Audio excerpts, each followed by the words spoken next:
mind, body, and soul when it's already dealing with something that's rather difficult, and then it's also and it's just going to really attack the thing that's most primary in its atmosphere, which is generally family.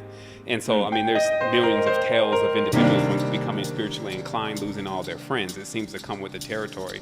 And if you pan out, though, they come back. You know, as the world obviously gets more aware, when they get into a situation where they're ready to be real, really, you're the first person they think about, because they're like, well, maybe she was telling the truth, or maybe this is crazy. I need to figure out what's going to happen. I almost died, so I need to think of the person that, oh man, that crazy person that I used to be talking to, used to always be talking about, and then that's when it comes to mind. So in many cases, when I'm expressing, well, I have to talk about the stages, but there was a stage because at this point, I don't feel the necessity when I'm just directly walking outside or I bump into someone to elaborate on them about spirituality. And it's because the type of content that's going to come out of my mouth, because I'm not going to dumb it down for anybody, is going to be life altering. And so I have to take responsibility for that, because if you don't balance that person out, then they end up becoming somewhat of a codependent. Like they go, oh, I'm terrified, and can I come over, and I need to ask you about this, and and this is why spirituality was always accompanied with some level of curriculum that involved going through stages. That way, the person doesn't get into things that they're not exactly prepared for. But because of eat, breathing, and living spirituality, especially in the household now, again, we have to start defining some of these terms. What I would say is that generally, if you're the alpha in the reality, and let's just say that alpha is the one projecting the highest frequency, okay? Because the highest frequency is going to be, that's the person that's surest about what they should be doing. It's the one with the strongest will, because the strongest will, the strongest mind will bend other wills and other minds. So what happens when you're in that status, per se, the environment will work to conform to those demands, as long as they're not tyrant. As long as there's even if there is tyranny going on, because even in environments where you have really strong wills of tyranny, then tyranny prevails. So what we still realize is the same mechanics that are in any reality or any environment still apply. If someone is to accept a new way of thought, a new way of belief, another level of expansion, they need to see where that's actually going to benefit them. And also they're going to, of course, need to see that from the host. They're going to need to see that from yours truly, the actual individual. And in most cases, what I'll say is that it becomes where when you get out of the whole save the world kind of program, and you just get into it for just pure integrity, what you generally do is, when you have a failed case, this means you're actually attempting to enlighten a person about what was really going on and it just totally went the wrong way. You go back to the workshop and you meditate on what it exactly didn't go the way that you wanted and where that point actually was. And then you work on that part of the message. So what I'm saying is that you never actually say, oh man, these people, they're never going to get it, and I don't know why I'm giving it. You don't ever even go into that whole bag anymore, because you can go into it, you'll still come back, and then 2 or 3 days later, you'll be doing that again, giving information, because that's tied into your passion. So it's better to just accept all the responsibilities. Like I said, it comes with a territory for when someone is getting that expansion from you, and then they don't take something the right way or don't want to do something, then that is where you leave them on that part of the path. And then you go into your workshop again, and then you find things around that. Like, I'll give an example, like, especially, with the Christianity thing, there's obviously a lot of buffoonery going on. So anyone who figures that out generally wants to go in on grandma and explain to grandma why it's buffoonery. And hopefully before she dies. This is kind of mind state of the save the world person. And grandma's got to know this, and grandma dies, and Jesus is going to take her. So, so when this goes on, what we don't realize is that there's other things that we really can discuss with grandma that will be just as impacting as if she actually realized that, the culprit, Jesus, is someone who she didn't know he was. And so it's basically finding the chink in the armor, because every person that you're dealing with is in a shell and has scales and has protection or shields. Even I was looking at the word today, KMT, which is Kemet, meant shield. And in etymology, a shield connects with a shell. And it says basically when the work is complete. That's what Kemet means. So at that point, what you realize is everyone is well, I won't say everyone, but a great deal of people are at their stages of completion. So at that phase, you have to find out actually where that the chink is that is allowing them not to finish. And the reason why I have to explain it that way is because of the MK Ultra, because of the programming, and because of the levels of abuse and things that have gone on in history. What you had was beings that were already nearing their completion, and then something knew the chink in their armor. And that's why it has a lot more to do with the astrology. It has a lot more to do with flora and fauna of wherever you came from. All those kind of things are things that can be used for and against you. You see what I mean? So when you would look into the annuals then in the books of those who specialize in division, you will find even trees that cause division. You will find symbols that cause division. You will find all types of correlations to the division to find the chink in the individual's armor that is whole. So this would be like if you see us all as one big family, which person, as they say, the chain is only as strong as the weakest link, which part of that person is where they're going to break down at. And then that's what you work with first as a person who is working with people on this level. You work with first to repair that area because, the term is best light worker, but nothing like what they're talking about in the New Age movement because you got to work with a full spectrum light, not all just white light. But as a light worker in a sense, you're looking at the person's entire auric field and you're seeing that it's mainly this chakra. And if this chakra, which is generally the netherworld, the foundation, is repaired, then all of that other stuff, which is right in front of their face, they're going to be aware of because the spell is going to be broke. Because the other thing is that, remember, some of this stuff and most of this stuff is right in a person's face. Like it's common sense, but because of normalities, it's not so common. So this means that if it's right in a person's face and they can't see it, it's not that they're not comprehending it's there. It's that they're under a spell.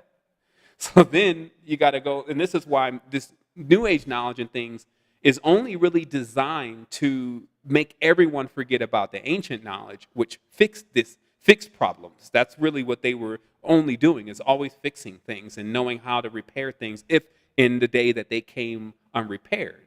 So remember, our ancestors had already done preemptive maintenance on if things went wrong, but nothing really never went wrong. And it's because the will for everything to live, like the planet and the animals and everything, it was so strong. Taking it out of balance was much more difficult than allowing it to remain perfected. And it's very similar to when you see a top spinning. And let's say there's another hidden force driving that top to spin. If you try to tilt it, it's going to be harder for you to tilt it like a gyroscope. It's so hard to tilt a gyroscope. It'd be harder for you to tilt it than for it to stay balanced. And so what I'm really saying is that the work that's to be done is done by the most deepest intrinsic light surgeons, because you don't want to lose a patient. You got your own reputation you're dealing with here. It's not about how this patient's making you feel, because the patient's sick. So if you're depending on this other person to repair maybe one of your sicknesses, like neglect or something like that, now we just got the blind leading the blind in a sense, or the sick trying to repair the sick, and that goes on too. But the reality is that the ones who completely expand themselves through this start to become self-driven in many tenses, and this is where perpetual energy comes from. Like, this is the knowledge of perpetual energy as a being, where you don't necessarily need a person to say thanks for you to keep going. It feels great and things, but the greatest adepts don't even look back, meaning they won't really acknowledge a thanks, because that's actually for something that I did already. So even the reflection of that is, I got to look at the past. Oh, you're thanking me for that video, okay? And now I'm back in the past again. And these kind of mechanics, and that's what really this secret energy side is about. That's, it's probably about 80% complete right now. And it's just amazing and intense because it lets everyone get involved. There's no one teacher. But it also doesn't allow overlapping to a point where you can go through the step-by-step process, which would be too extensive to discuss even on the conversation. And I'm just talking about the step-by-step process of raising one's consciousness into a greater level and all the steps that come in between that.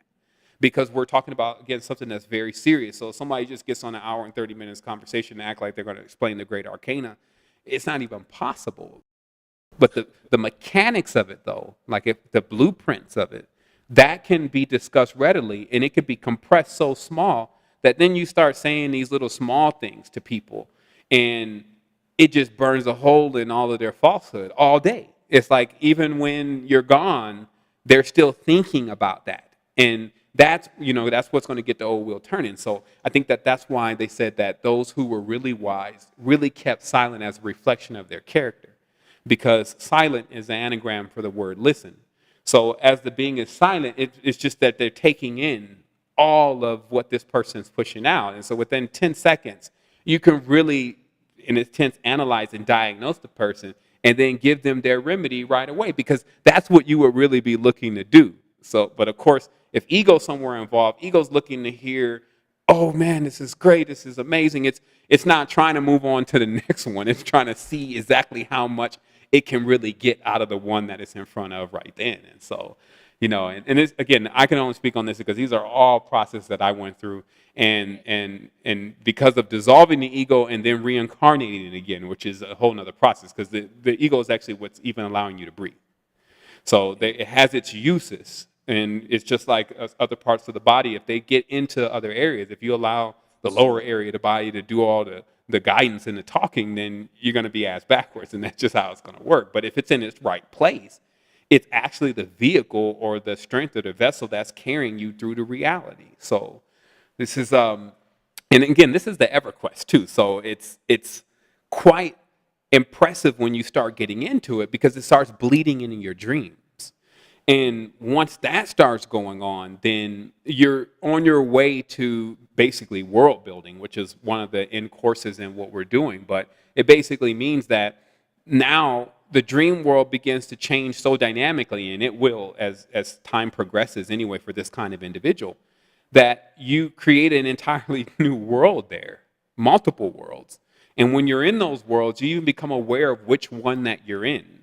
And then what this one becomes is it becomes like your anchored ground. Like you can pretty much always count on coming back here, but all of the other stuff that you have developed and are developing begins to take place on other planes. Not to mention the level of information and the clarity of how the information is presented, because you can feel more of what's being presented in the dream world. Meaning you jump off something, you're going to feel that in your stomach. But when someone's transferring information to you, if you're really lucid, you'll notice that they're not actually using English. They're using another kind of projection, and then you're interpreting it in the language that you speak, which is English. And so then when English is moved out of the way, or which is English is connected to the word angel or Anglo, so when you move the angel out of the way, then there becomes this direct connection with you and basically yourself, the Supreme. And then you can get massive amounts of information, but it doesn't come off as a lot. It comes off as exactly what you need to know about tomorrow. Yeah. I mean, that's really, that's the point that we're working in all the time. And that's a constant maintaining of balance too. Because, it could be one night, and then one night you could have went to sleep late, ended up at the wrong charging station, as I was talking about on the other recording, or, you may have went out at a party and threw the pH balance completely off. And so it just means that it's a constant thing for us to work to maintain the balance.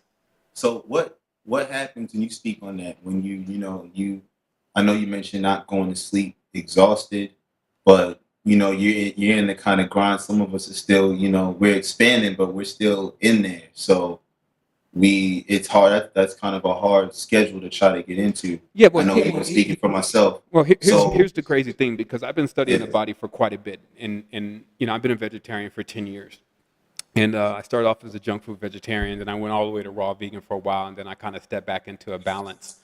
And what I'll say is that basically the mechanics of the body is very simple. With the blood supply, if the blood is not oxygenated, then it doesn't really matter, because there's only 24 hours in a day anyway, and then there's half of those hours where the planet is really sleep. So the overall frequency is sleep. So this means that the body has to have enough oxygen in it for it really to drive the vehicle. See, because most people are really sleepy most of the day. So they're kind of really below the mark. They're not even like, okay, I got up and I feel refreshed. They're like, I got up at 9 and I ran out the house because I had to get to work and I'm still tired and I went to bed at 10. Now, realistically, you would need about 5 to 6 hours of sleep if you're running on a vessel that's working pretty well. So that means that even if you got to bed at 10, you could wake up at 4, technically. So if you start noticing that people are basically sleeping a large amount in the day, and this is because there's no oxygen in the blood. So what happens is that when there's any kind of extracurricular exercises incorporated to a point where the person is tired, because you remember the body has gotten sluggish. So anything that it starts, oh man, I don't want to go. Like I got to go at 2 to the gym myself, and every day. And I've been working out since I was 15. There is always this. Do you really want to beat us up today? I mean, so it's always gonna say, man, maybe we can go tomorrow, and it never stops, right? And so what happens though is that this is also additional training for other things. And that's why there was always like some kind of martial art training or some kind of discipline training going on in every spiritual system, because it's to whip the body up, not so much as the mind and the soul. The mind and the soul don't run on the fuels that the body needs. But this partnership with the body, it needs certain kinds of fuels that are naturally low in energy levels, even vegetables. Like, I mean, the spirit doesn't eat vegetables. So because of that, then it's important for the blood supply of the individual to have and contain most of the nutrients the body needs to feel awake, i.e. oxygen. And then what you'll realize is that you'll start getting up earlier and earlier and earlier, and then pretty soon you'll just be looking at everyone. You'll be like the only one in the house awake, and then everyone's getting up. They're like, what time did you get up? And you're like, oh, 4. Like even last night, I woke up at 12 and thought it was time for me to get back up for the rest of the day. And I have to actually force myself to lay back down. But the benefit of this kind of being over into that area extends beyond physical health, but it actually extends into dream wealth. Because what happens is that, and I'm not sure if you caught the last recording, but it hasn't even been uploaded yet, but so probably not. But it was on the K to Gaia show. But I talked about something very intrinsic in regards to the pranic charging station. And this is because, I mean, I can be very candid. I have use of my third eye, and I've had use of my third eye for maybe 3 or 4 years. And so what happens with my knowledge is that I can see what's going on, so I don't have to speculate and guess. And it just takes a period of time, because sometimes it's just how the third eye works. Some days you see different things, and as you collect the field together, then you can merge in exactly what you're looking at, because you have to define something on an entirely different dimension in the level how this dimension works. But the easiest way for me to explain is a charging station. So when the body goes to sleep, just like your body eats, what we're calling the spirit, because there's several different layers of this creation, but we'll just call it the spirit, it needs to eat. And it eats prana. And it goes to get that prana just like you go to the kitchen to get the food. And where it gets the prana from, to describe it physically, is every area and every country and every place of the world has multiple charging stations. And what these stations are places in the actual geography of the country, of the place you're in, that have outshoots of this energy. And it's very easy to see this as like the earth has multiple breaths, and these breaths push out nourishment, and then we go and visit those breaths at a certain time and take that nourishment in, and that's the earth as a mother. And so when you get into ley lines, and when you get into I'm not sure if that's geomancy, but geomancy is using the environment in order to bring up large levels of energy through objects. And that's really what Freemasonry is deep into, and that's why most of the charging stations in most populated areas are contaminated. This means that when you go to that ley line, there are other things that are already there attempting to broker the energy with you. And this is what you see in the dream world, especially chaotic dreams. And this is why most ley lines are covered by some kind of statue and some kind of shrine and all sorts of different things that the Masonry has now built on those areas, because they are holding a vibration that when you're in the subtle planes, you see exactly what that vibration corresponds to. So let us move forward here. So what happens, though, is that just like most party goers, everyone goes in late.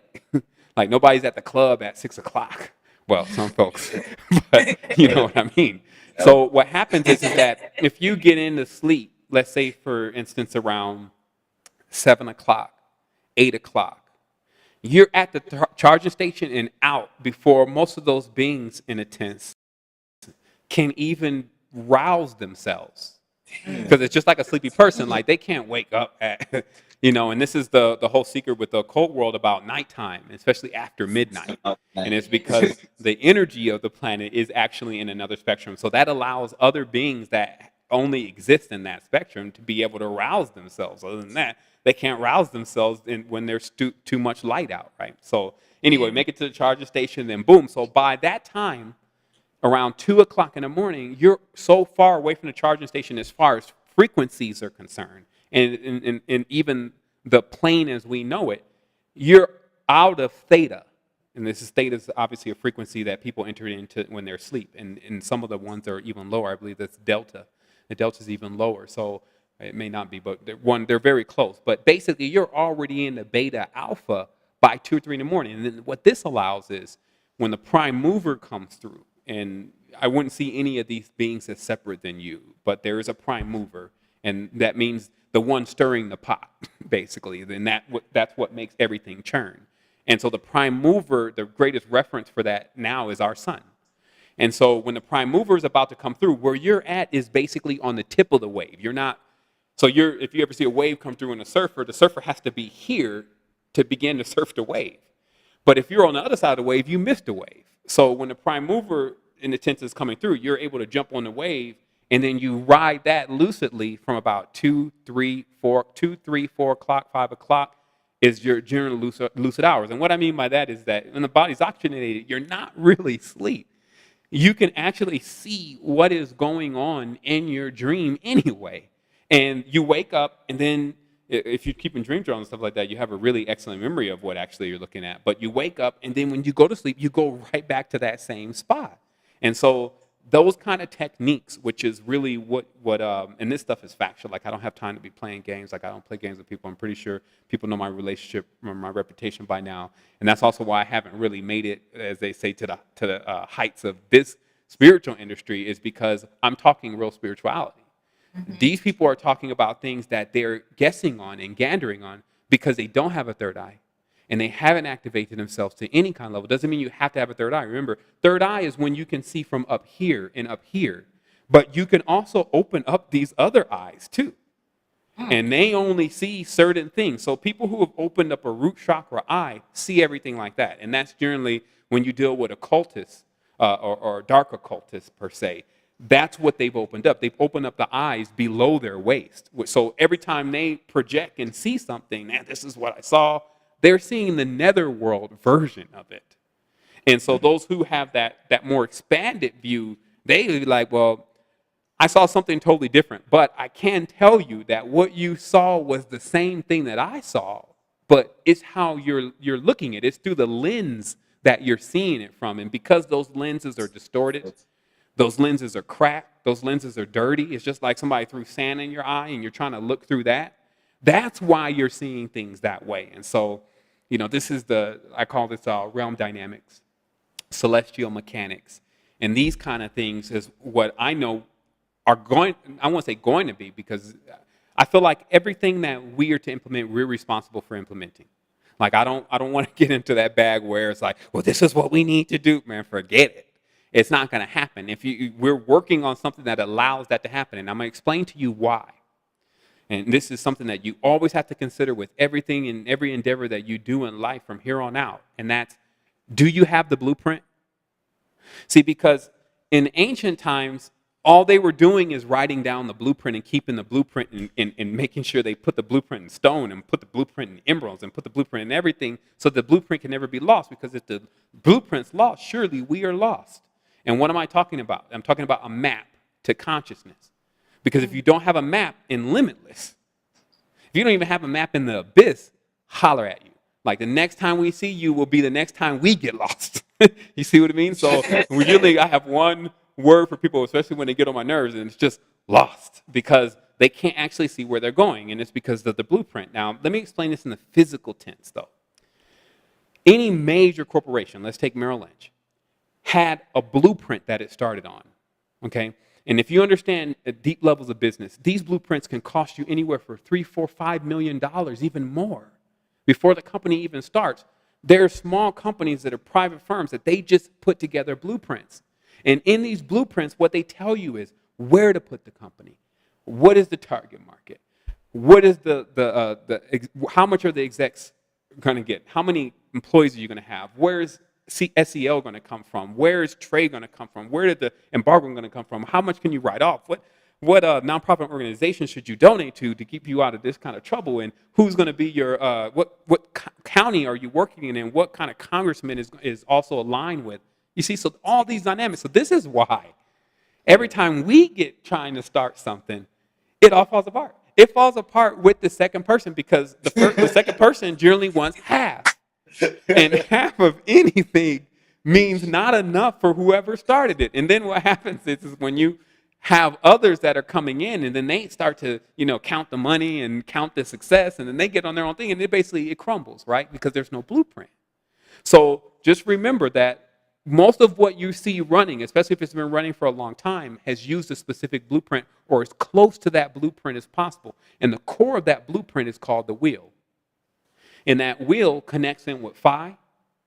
It connects in with the pentagram, and this is why you always see the pentagram everywhere. The pentagram, people should just really realize, like, if you see this symbol that much, something's got to be going on with that symbol. So it would behoove a person to really research this symbol to see why they keep using this symbol all the time, because it is a template for this particular physical world and phi and how things are created here. So when one understands the mechanics to that, the geometry to that, and the connection to that to the physical organisms, then from that point, they can just look at the body. Like I'm looking at a chart that's exactly like that now, but they can just look at the body and how it runs.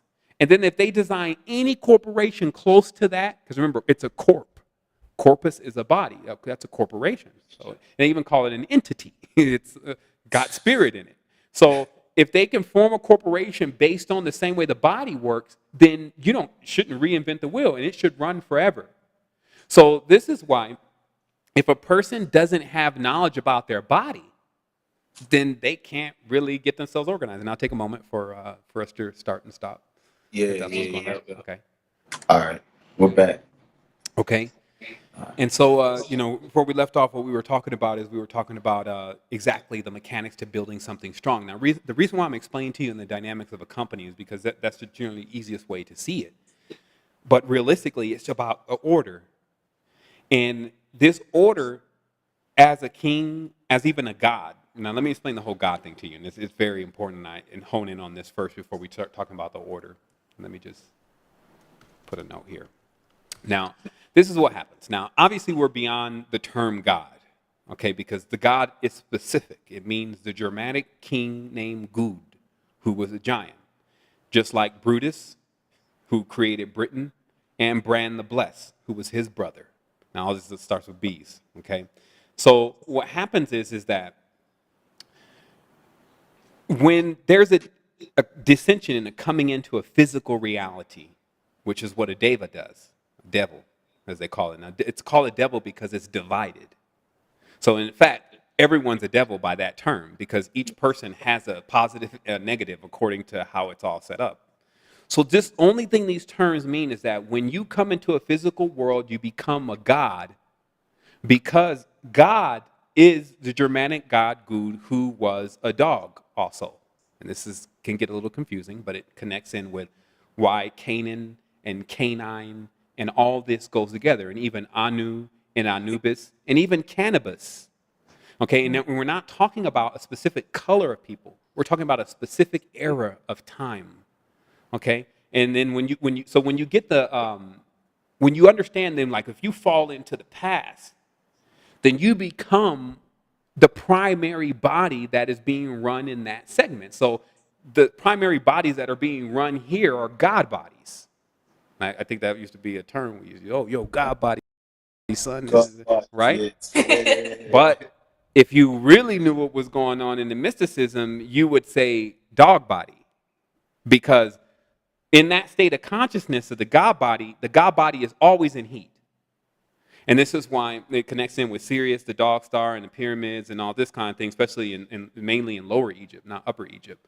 But this is basically about that the dog body has a seasonal issue with needing to get carnate in blood and flesh, right? That's the carnivore, right? And that's where the term karma comes from. It's basically you consume something else, then you allow something to consume you. That's the whole connection with the carnivore body. Heat. This means there is an excessive amount of mating going on, even without the knowledge of what you're going to do with this child. And we're not talking about just physical children. We're also talking about ideas. And this comes into symbolics to why Adam and Eve, let's say the first androgen split, has then another life form, but doesn't even know how to raise life forms. And that was Cain. So it's all metaphoric. So then Cain comes out and he's the king. Because remember, Abel got killed. So who was the one that said that they were the king? It was Cain. Now, it just so happens that the word Cain is exactly identical to king, even in Hebrew and all the ancient languages. So what I'm saying is that what's really being told is a very deep story about the process, the continuous process of not our creation, because we weren't created. Okay? It's about our existence. And let me hold in on that a little bit more about us not being created. And this is the limit of the knowledge here in this divided world, is that they don't know where everyone came from. Because the knowledge of what we have here says that everything must come from something. But then what blows our brain up is we're trying to figure out where the first thing came from. And it's right. then that's the brain meltdown right there. Like at night, I used to melt my brain down like 3 years ago until I cracked it. Because I feel like anything that I put my mind on, even if I don't understand it, I'll put my mind, body, and soul into it, eventually crack it. I set it on that like a computer or something, and then I wait. And it could be 2-3 months later. It'll keep drilling it. It'll keep drilling it, and then it'll drill it. That's what I was saying earlier. I was like, it's like a concept that you try to grasp, but you can't. And as soon as you think you have it, it's gone. Yeah. And I said that's kind of like but the closer you get to it, and it's like at times the longer you can hold it, I feel like that's how you know you're raising in consciousness and you're getting closer and closer to being able to fully grasp that concept. It's for sure. I mean, and then also, because I've read at least, I don't know, I think I've read about 10,000 books now, like no joke. But I mean, look no further than that. What's the software you use that reads it to you? Oh, that's that Ghost Reader. Ghost Reader's a software that bolted on with another software called Convenienceware, which has a really decent reader where it sounds legible enough. It still kind of sounds a little bit robotic. Can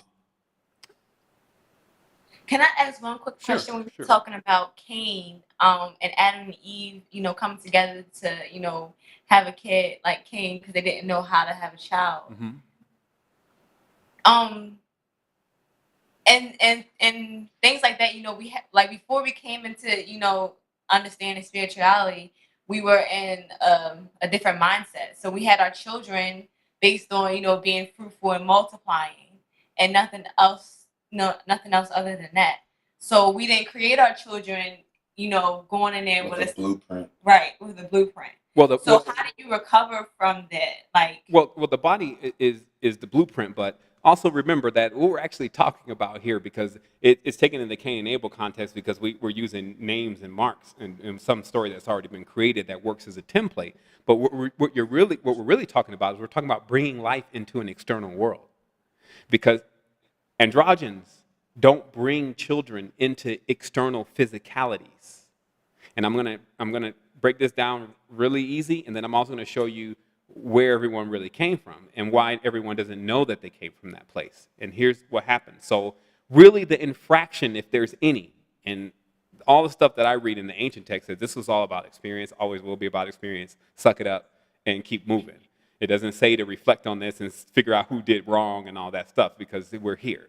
So if you want to go into the story, though, apparently that there was an infraction because the beings brought something into external reality or world that nothing had ever been in a physical world before, because a physical world presents limitations.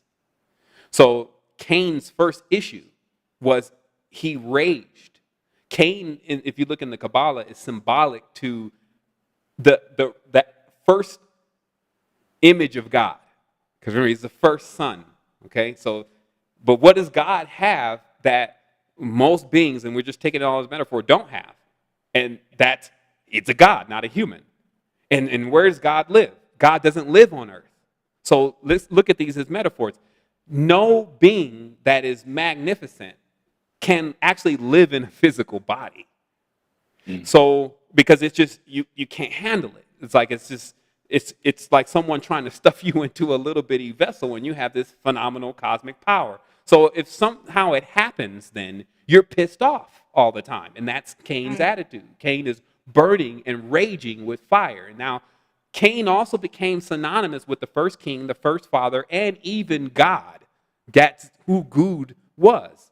It just so happens it wasn't a German. Like, we're just talking about a story that's been rehashed from an ancient civilization. So I think Ross probably has more connection to Cain than the King of England, and in a sense to where those people actually came from and what they were doing with those bodies. Because if you understand Kemetic knowledge, the goal is to live on a physical plane forever. And that goal was impossible at first, and then they did the impossible. Now, this is why when you look in the Metu you find that in the subjective plane, which is they're saying is the plane that all of the stuff that you're seeing created here comes from one source. And that source is called the subjective plane. The only thing about the subjective plane, though, is that there's no such thing as what we call a consciousness there. It all is dissolved. There's no individualities there. It's pure prima materia, like what everything is made out of. So it's not thinking, it's not dividing, it's not weak, it's not strong, it's not doing any of that kind of stuff.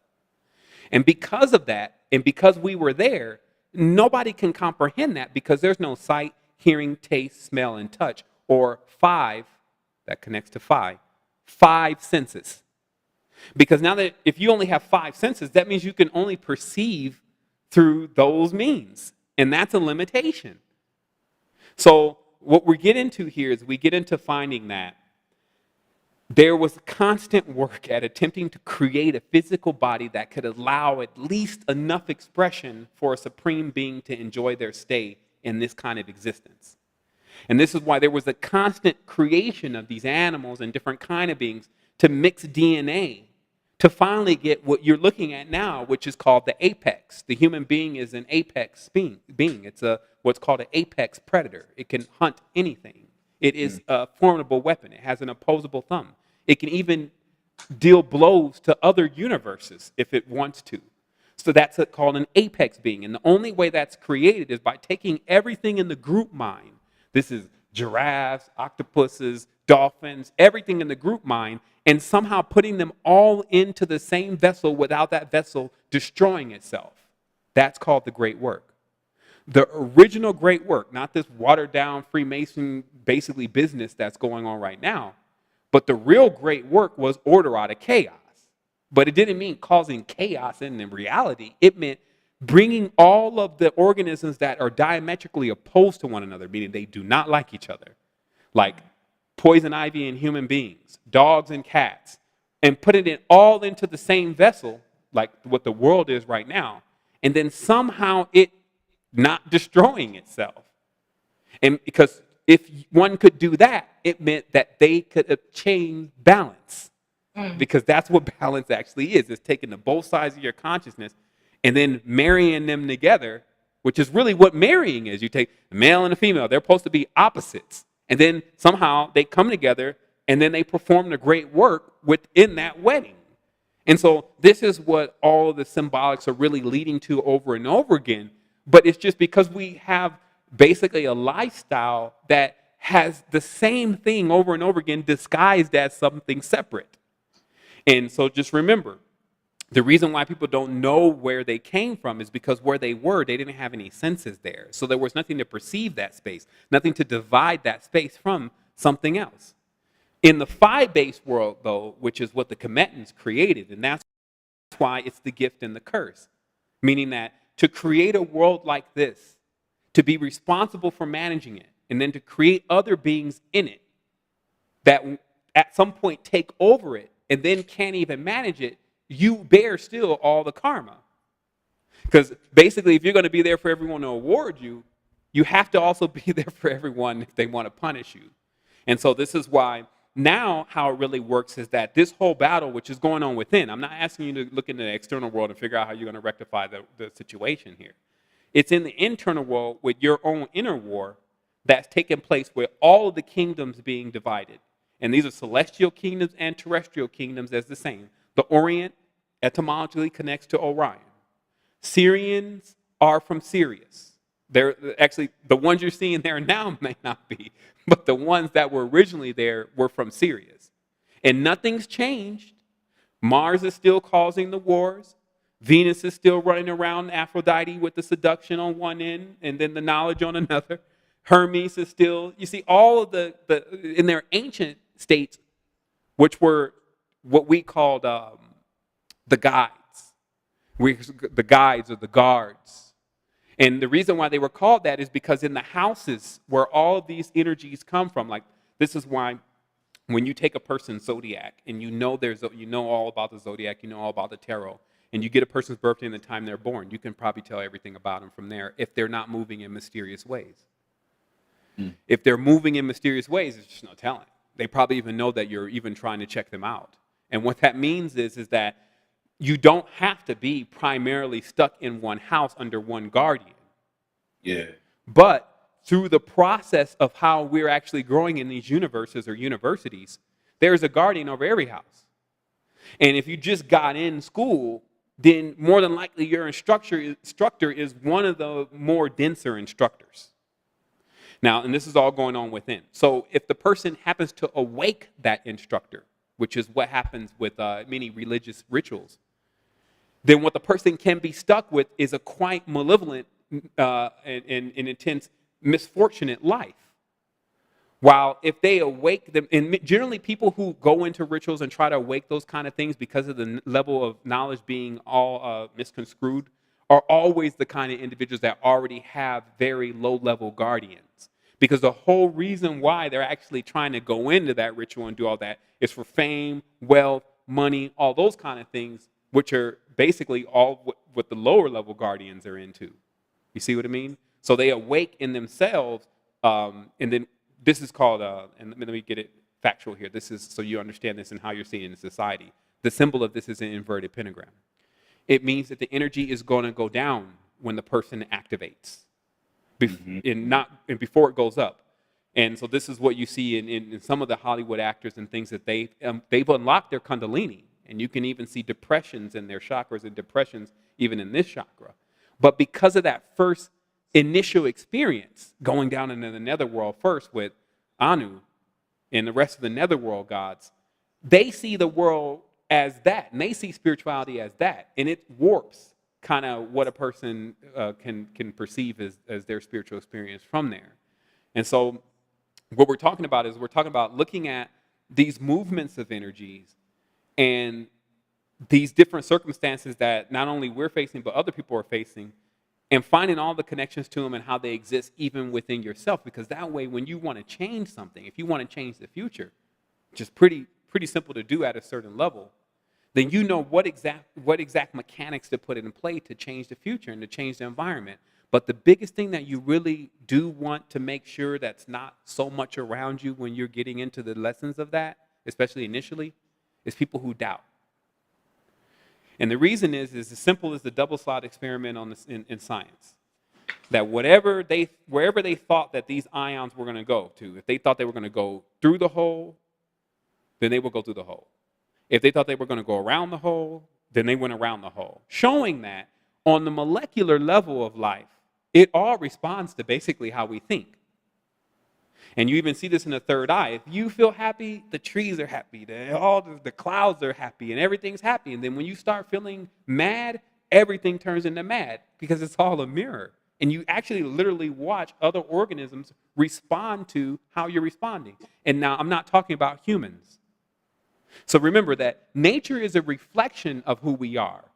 It doesn't mean that each person around you is a reflection of who you are. And we need to be very, very clear about that, because things that have chosen their own destiny and don't use what we call instinct are now on a different level. Meaning that, so nature is like a mirror. It runs on instinct. It's going to respond to how you what you put out. And trust me, that's all you really need. Those are the only those are the real strong building blocks. Earthquakes, volcanoes, tornadoes. Those are the kind of things you have at your disposal. Now, as far as other people and animals, They may not respond even when you have your third eye open and you're trying to communicate. They may not choose to communicate with you because they have their own, they basically turn themselves off of being mirrors. Now, this mirror ability is very important to understand, or what we call understand, how to switch yourself into. That's called clear face. Clear face is when you've gone through so many levels of understanding what goes on in the realities and then even the planes beyond, that you need to learn how to turn that stuff off. Because if you can't turn it off, then it's like your brain is constantly running and it's never really getting a break.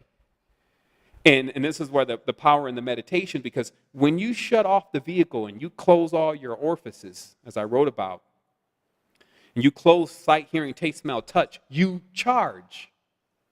And then when you choose to open up one of those faculties again, it shoots out a burst. And generally that burst can overcome anything that it's firing into, or it can analyze anything that it's being told to analyze. So what I'm saying is that if spirituality starts to become so complex and you don't know how to turn it off, you don't know how to do the clear face, where you still say, well, it's still all me, and you pack it all up. Instead of keeping these external, well, it's this race and this people and that demon, and then they're all outside of you. That's a part of the lessons, right? As you're identifying things by putting them in front of you. But a major part of the graduation from that is putting it all back inside and seeing all these as different parts of yourself. And then that's called clear face. And then when you can activate the clear face, then you're not being in the past or in the future. And this is why. Because remember that your feelings will take you out of being present. If you feel something, if especially anger, it's about something that happened before. And so now now you're in the past. And what we require of this being is to be present at all times, because only present, only in the moment can the being be balanced. Now also excitement, it's not just negativity, because there's two sides of the coin. So people are like, okay, well, I only want the good side, then that's a light sider. And they're just as screwed up. They just don't know it. Just like the dark side, it doesn't even realize its level of, you see? Yeah, but where is that person? Like, man, I can't wait till tomorrow. They're tomorrow. They're not right now. They're in tomorrow. So when they get happy, they choose to go to where they're happy at, not finding the happiness here. Wow. Yeah. Wow. So these kind of mechanics, I feel like, are some of the most useful for what's going on the plane. It's so practical and it makes so much sense, but it's set up our and that's the question I want to ask you about too. It's like the external environment makes it so difficult. There's so many hurdles you have to leap through, and But so isn't many. that blaming it on the external environment? Well, I mean, we still can call it like it is, though. Like it's no, don't pass the buck too far, but it's because it's the crucible. Remember, the alchemical symbol for Earth is a cross. Okay, and this is why alchemy is, it's from Kemet. But anyway, alchemy, they have symbols, and some of them bleed over into the planetary symbols. But the symbol of Earth is the crucible, or the cross. And what a crucible is that it's to put something inside of it, and then put a bubble around it, and then to create so much pressure that it basically distills itself and refines itself. And then when it finally makes it out of the crucible, and it will, everyone's going to have an out-of-body experience at some point when they die, maybe, if it's that late. But it will then be 1,000 times stronger if it's went through its alchemical transmutation. So still remember that the reality is the gauntlet. Like only the greatest ran this gauntlet and was able to run all the circuits. Because you can get caught on different paths of this tree. And that's why, we have to refer a little to Kabbalah here. And remember, I'm just versed in every tradition and every form of mysticism, so that I just take the ones that are easiest to comprehend. But the tree has branches. And what the tree is symbolic of is the trunk of the tree, and all the way to the top of the tree is symbolic of the straight way. That's called, in a sense, the solar path. Now, the sun is not a male. It's actually androgynous, and it functions as a male-female with a balance, so that it's constantly able to generate energy. And these are all metaphors. So that straight path is basically an uploader. Now, what generally happens first, though, on a person's spiritual path is that they go off into the left or to the right. And this is what the ancients call zigzag. And that's the path of the serpent. Now, to the left or to the right is either you bank left to Venus or you bank right to Mars in the state of consciousness of the person. And in each of those lambs, as they call them, lambs on the path, those clipo worlds or shell-based worlds, everyone that lives there and every being that is inhabited in that sphere believes that that sphere is the only sphere. That's why they're there. They're like, there's only Venus. And then they stay into all the resonation of Venus. Now remember, the reason why you can't find Earth in most alchemical trees and most planetary trees is because Earth as we know it, if you really want the truth, doesn't exist except for in our minds and in our hearts. That's why Earth is an anagram for heart. And so it's very interesting because you'll have people here that are straight Saturnalians. Like they've turned themselves into lead. And they're least affected by light. You can't tell them anything. They're dense. And this is why in alchemy, the metal of Saturn is lead. And then when you study the characteristics of lead, lead is least affected by light and very heavy, very dense, also poisonous. You see, so, and then while other planets have different alchemical metals, and those correspond to their temperaments. Like, what's his temper? And these are the same guides that I'm talking about. These guides are these guardians. There's like, you can make a list, and every single characteristic of a guide and a guardian, from its plant to its animal to its color to its everything, you can put all in that one list. And then you'll know when you see a person, oh, they're like 25% Saturnalian, part Venusian, little Mercurian going on. And that's all based on this system that they're in right now. This doesn't mean that these are the only planets and these are the only resonators. This just means this is the levels and the lessons that people are learning now. But the biggest lesson to learn is that they're lessons. That you should never get stuck on one of these parts of the tree. You should always be looking either to go to the next level, and if that doesn't look like it's appealing, then descend one level and see what happened to the previous foundation.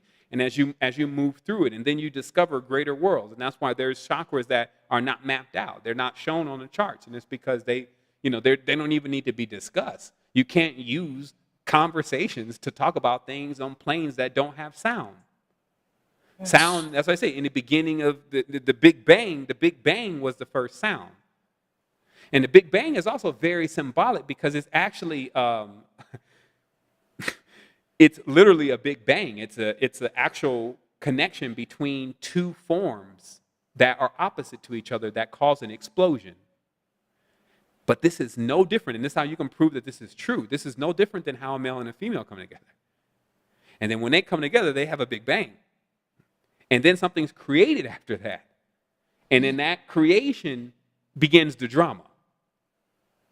And then the word drama is etymologically connected to dragon mother, dragon mom, the tale of the entire saga of Ouroboros and all these mansions and all these houses and Sophia and her children and Mary and her children and all these children. And all of what they're going through on their way either further away from the Big Bang, meaning further into duality, and it goes on. They say infinitely, but it's not infinite. Nothing in that direction is infinite. Or individuals making their way back to totality. So this is also really will bake your noodle. When you really realize that, at this point, and I explained this, I butchered this the last show, so I wanted to clean this up some because I kind of explained it in the wrong context, but I was explaining how the future is really the past, and that's a fact. And I'll explain it very eloquently now, and it's basically structured around this, that nothing that is weak is what starts first. It's always vice versa. It's potency first, and then as the potency dilutes itself, it becomes weaker.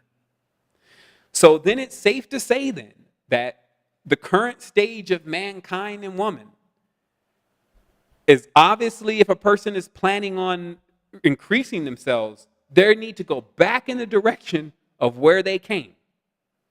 So this means a person who's actually working on their spiritual their spiritual stance and increasing themselves are actually if they're calling that, like, I'm going to do that tomorrow, next year I'm going to be a better person, 2 years I'm going to be a better person. Now, according to us, that direction is in the future.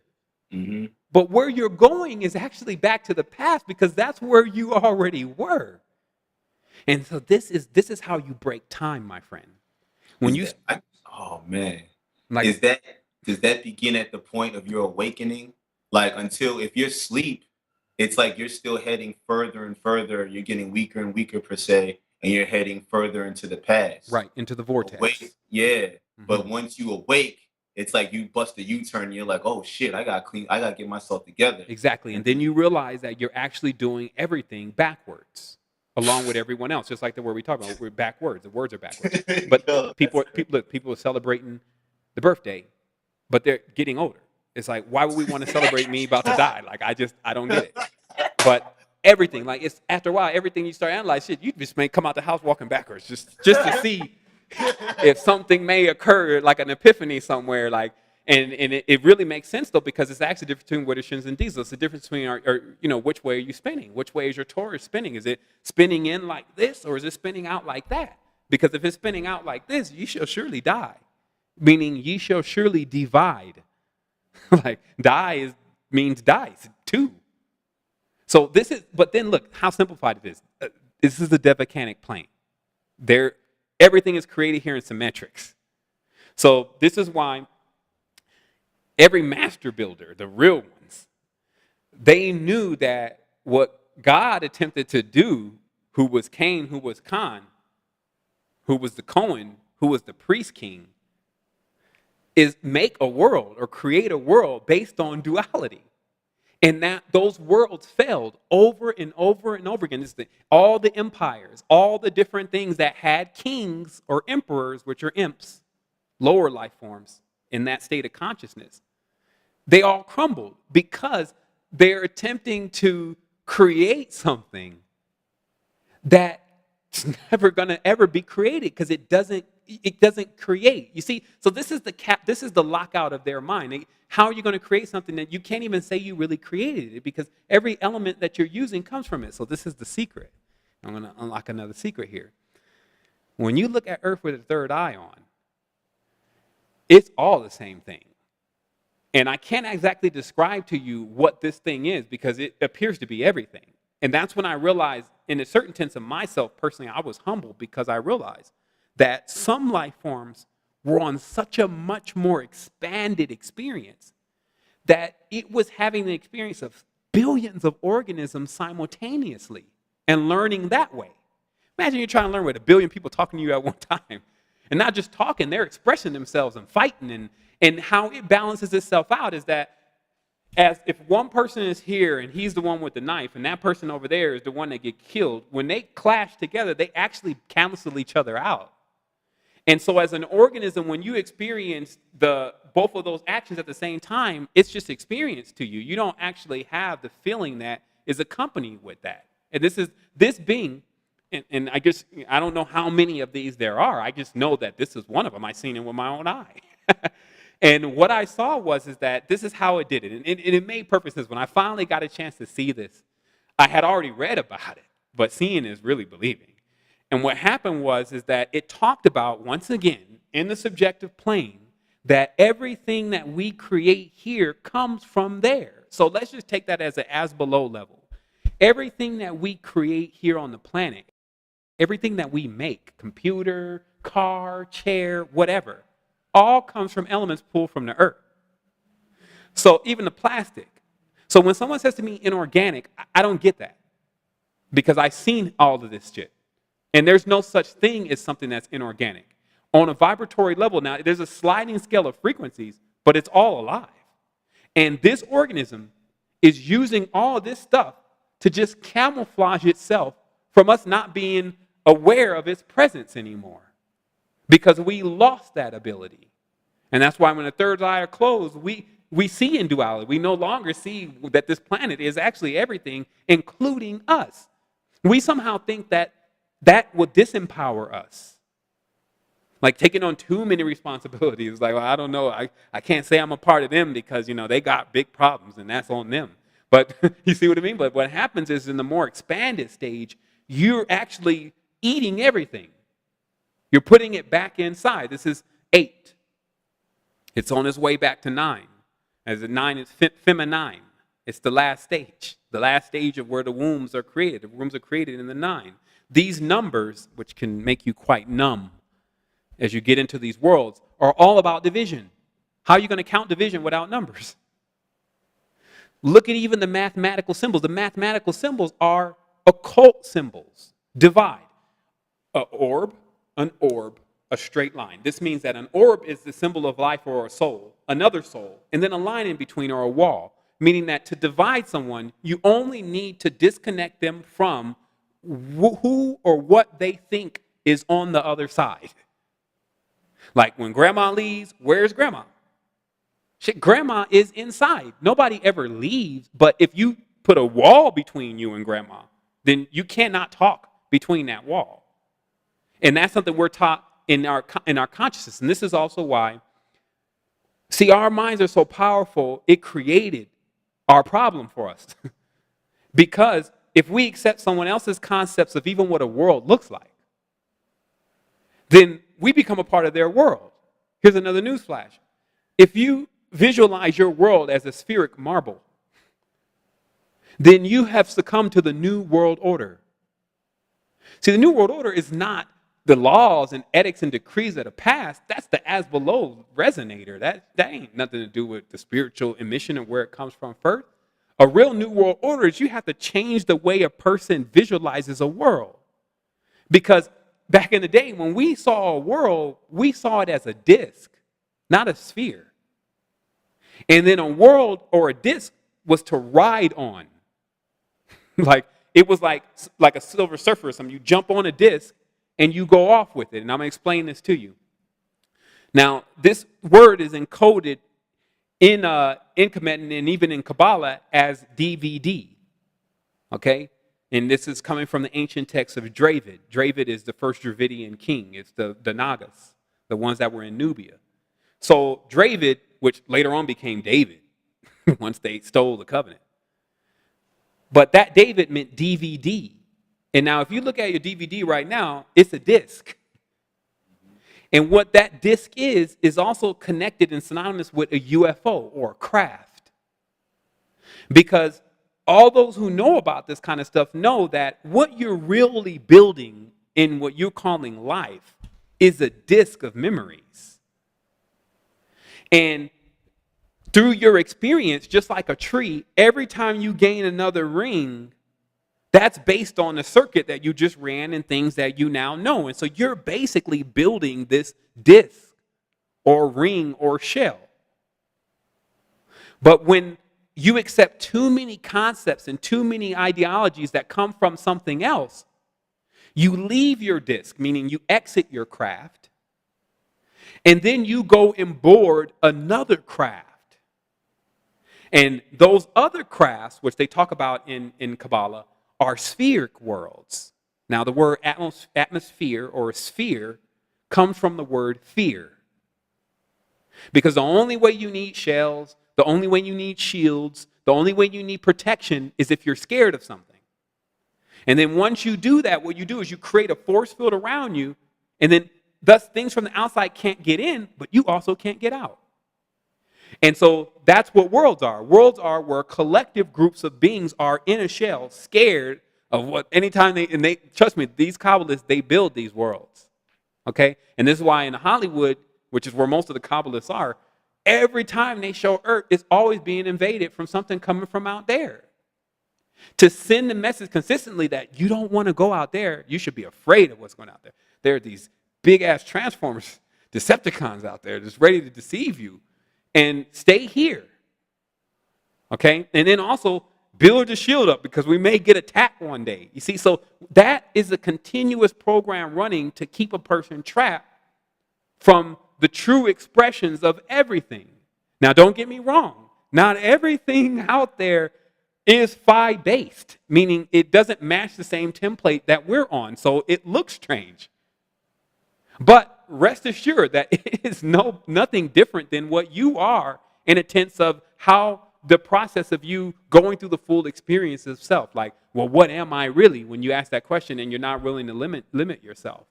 And so these kind of things are where we're going next, because that's the age of ether. And you can tell the ages also correspond to alchemy, but the ages are all, even common sense could tell you, if we went from the golden age, then we went into the industrial age, then we're going to the space age. The key components here are the elements. Like one day it's iron, next thing it's, once we can bend, shape, form, fashion, heat, iron, we can make all sorts of different kind of things. Then when we went to the computer age, once we learned how to deal with silicone, which is very close to carbon, and then began to create those chips, and we can create all these other different things. But then each time, though, if you ask someone that's participating in the age, hey, where are we going next, though? Because, I want to already call ahead and make sure I'm straight. Nobody will even be thinking about that. They'll only be focused directly on what they're dealing with right now in the little 72-year lifespan. But if the real question is what age is coming next? It's the space age now. The age that comes next, according to the spectrum of elements, is the age of ether.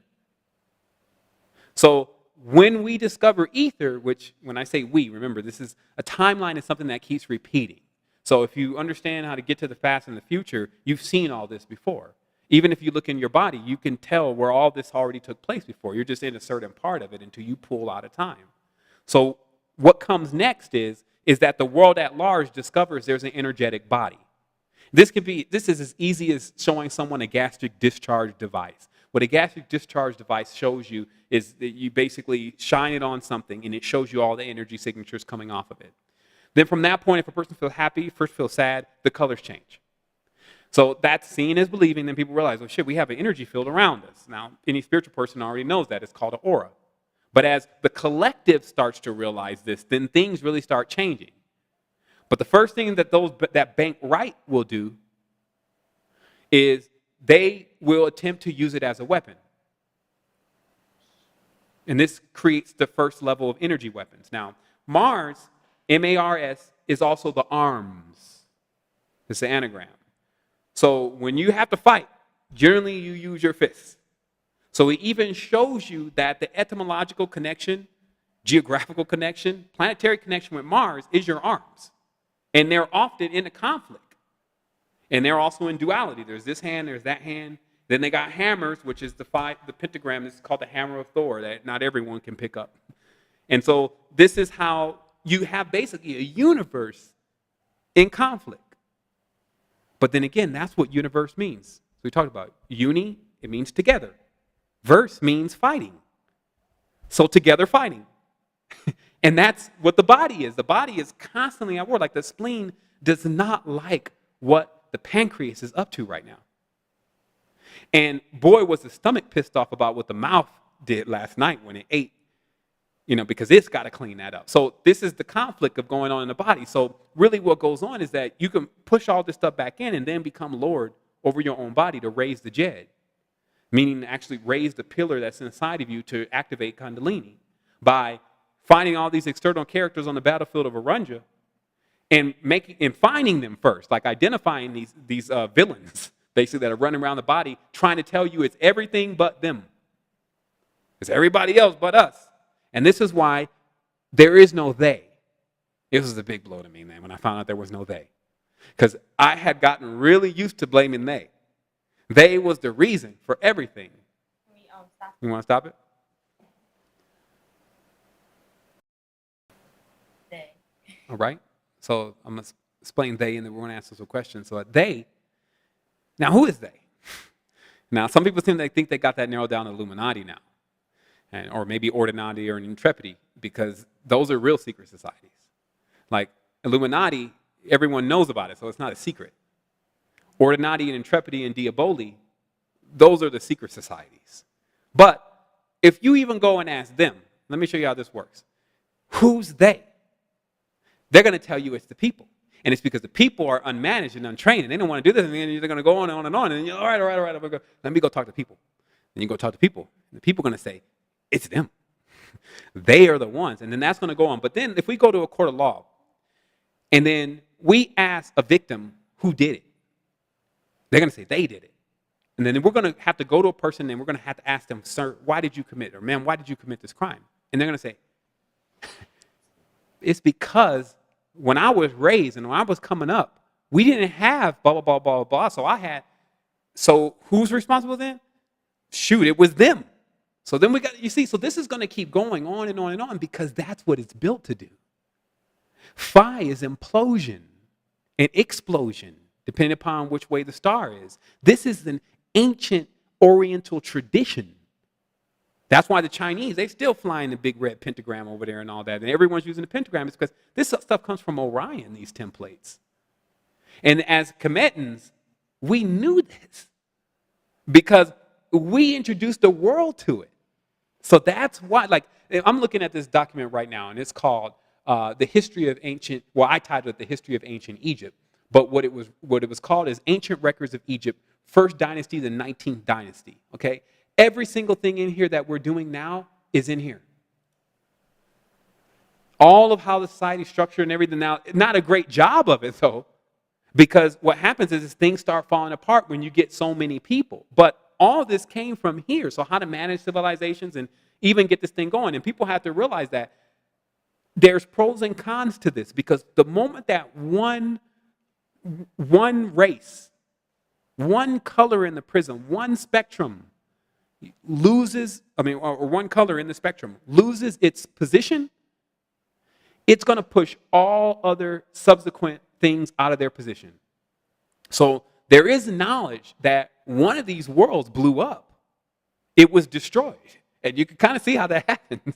I mean, people are on the brink of it now. If it wasn't for Time Lords, which can stop massive cataclysms by going back in the past and changing the action that happened and then restarting the world again, kickstarting it, and getting rid of the individual that caused it, this one would have been gone already too. Those kind of things had to be put in play. You're dealing with 8 billion people, basically everyone not knowing what's going on, but inside knowing, being made to forget. So some people come unhinged. They bloom early and then bam. So what happened? They cause ripple effects that just everyone even doesn't even have time to make their own decision about what side they want to be on, if it's side at all, before the world's over again. But this is all from that one particular race destroyed their world. And when they destroyed their world, they embarked on their craft. This was their customs. Remember, the craft is similar to witchcraft. Everyone has a craft or a custom. And they took their culture and their custom and got rid of it and then took somebody else's. And then what this started was a never-ending domino effect because everyone's still looking for what was their custom before they took everyone else's custom and mixed all the customs together and created the cultural melting pot and the petri dish and the colonization. But now where everyone's mixed together, now you don't know your ancestors. You see what I mean? Like, what caused all of that? And so, to me now, because I can recite this stuff for hours and days, and maybe one day I will, maybe go for 30, 40 hours on it. But it's better for me to work with the solutions because surely the solutions exist before the problem. Surely the sun exists, which is the root word of solution. It comes from soul, before anything else existed in the physical realities because it's spraying out the physical realities down multiple levels. And then this one is so low on the rung that anyone that has the ability to go a few more levels up, which is really not that high considering, can tell you every single thing that's going to happen here for the next month or two because it's still yet to take place. And that's even what mysticism in many ways is about using spirit atoms. And I'll definitely give credit. That was Dick Gregory. He tells people the original meaning of the word voodoo, which is French, is spirit atom. And neither one of those you can see. And what it's about is not so much, I'm not even talking about voodoo directly because it's completely corrupted. But I'm talking about when a person understands spirit atoms, then they understand how malleable the reality is. The reality is basically porous, meaning that when you are small, you can pass right through time. You can go right through the wall. But when you're big, now you're going to slam into several objects before you can even move around. So one of the major techniques is to collapse, spiritually atomic technique, collapsing the chakras all into one chakra like Russian dolls. So and this is how you'll know when someone doesn't know what they're talking about. They'll be like, yeah, man, I got my sixth sense. That's actually not what happens. You actually, when you get what they call sixth sense, you now have four senses. And then when you collapse those senses, you have three senses. And what this allows you to do is stop perceiving things as separate and then actually perceiving them as the same thing. Again, the first one is hear-seeing. Hear-seeing is a major tool because it allows you to move down the pipeline of whatever is making sound.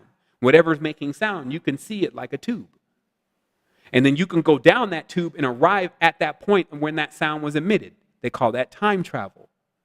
So that means the first stage of our collapsing these division worlds, these illusionary spheric worlds, is time travel. And then it keeps going from there until you quirk. And a quirk is basically you can disappear and reappear. And then what happens in the physical reality, if people don't get this because you won't, seeing is believing, it freezes. This physical reality is moving so slow. Now remember, you have atoms in your body. Atoms. You split one of these things, goodbye, everybody. And you got that in your body. And the same thing, all these mechanics in your body were created by the most expanded creations that don't have no egos because they don't even want anybody to know who created everything. So what happened is that what I'm saying is you have this immense level of ability inside of the body, inside the mind, inside of the soul. Unlimited amount of energies to access, but not accessing them. Or accessing them on somewhat of an idle kind of stance. And so when doing that, the reality that you're experiencing is so slow. An hour in this is like almost 1,000 years on the higher frequency. So this means that a person can probably do more when they're asleep and activated and then be up the next day like, how's everything? You guys sleep good last night? Yeah, I slept great. What'd you do? I think we're going to have time to talk about that. Let's go to work. Because that's how it really works. It looks just like a clock. It's a giant machination. And each wheel is moving at a different speed. It's like the gears in a truck. Truck gears, you shift into first and the truck takes off. And by the time you're in fifth gear, you're only going 60 miles an hour, but you got there really fast. And versus if you change truck gears to, regular car gears, that's what you're dealing with. So big cogs move small cogs around really fast. Why? If you get on the big cog, that thing moving so slow. The small cog is just, you see what I mean? This is how you should look at the times, right? And then when you know how to phase lock and go into different frequencies, and that's why it's important to get aware of the other vehicles. Now, this car, it's nice. I like it. I tuned it up. It needs tuning. It's almost crash landed when most people figure out what's going on. But this phi-based body does have a lot of power and ability, and it does have a limitation. That's why it's called Lord Governor. The governor's symbol is a pentagram most of the time, and it's because it governs the abilities and powers. It doesn't let you go supernova right there at the football game because you got too excited, because it has things that even at a certain point, you just shut off. In certain Kundalini awakenings, the body's like 2 months ago, it happened to me. I wasn't doing it. This was one of the most abrupt experiences. I wasn't even doing anything. That's what I actually kept saying. I wasn't even doing anything because generally I'm always up to something trying to provoke the body to activate. I've spent years doing that, right? But this time I was just on my way to the sauna, and then I started feeling this strange energy in my stomach like I was having a baby. And then all of a sudden it just whoom, and the energy got so high and I just passed out. And I was laying there on the floor, and even when I was like, there was so much energy coursing through my body. The only thing I could think about was, oh my goodness, I'm activating, and I can't handle it. This is literally what I was thinking before everything just started getting white, and I couldn't even really. And then what came to my mind was that, see, what's happening to you right now, because I always got that voice running, is actually what's going to happen to everybody. And if you're not prepared for it, it's going to be just like this. And you're not going to be able to maintain yourself in a physical reality because you haven't worked on your vehicle enough. You don't have the ability yet to hold the charge. And what we told you, and this we is a collective group of us, is that it's groupthink. So as you're continuously getting stronger in this energy, which is not going to stop, you have to still work on ways to spread this energy more, because how you guys function is as a group. You have capacitors, you have generators, you have regulators, you have batteries, and nobody is functioning as all of those at once when trying to hold this energy, because it's impossible. So when the modern secret societies, they discovered how to activate the human body. They discovered Ubermensch, and they locked it away. They cannot become it. It changes who they are if they can handle themselves with it. So they don't have an interest in activating because an activated person has all their chakras open. This means that you can feel everything. So the first thing you feel is earth, because her cries are the loudest. And then you realize, I can't do this anymore. So these modern secret societies are not interested in activating any of their adherents, because the last thing they want is for them to wake up to see that the earth is really alive and the ground that they're walking on is actually alive. But it's not just seeing it, they also feel it. Because then that stops the party, that stops the show. They won't do what they're doing anymore. They can't. So the best thing is to come up with some illusionary version of activation, which basically says that you're Grand Inquisitor Inspector and you're activated at the 32nd degree. You know, and just take that title and then take this check and make sure you pay your dues, and that's it. That's because they're not realizing, in order for them to not feel that pain when they first activate and they feel the pain of the earth, is to share it. They'd rather keep it to themselves and just not do it and do what you're talking about, is this 32nd degree Freemason type level of it. Yeah, because it's hidden within Pharaoh's heart was hardened. Mm. Because remember, Pharaoh is not a term that any of the combatants were using. So if Pharaoh's heart became hardened, which is a metaphor, it means that they don't feel what they're doing, the kings and the queens and the ones in rulership, because they have been made not to feel. And that makes them Saturnalians, because they can't be affected by light.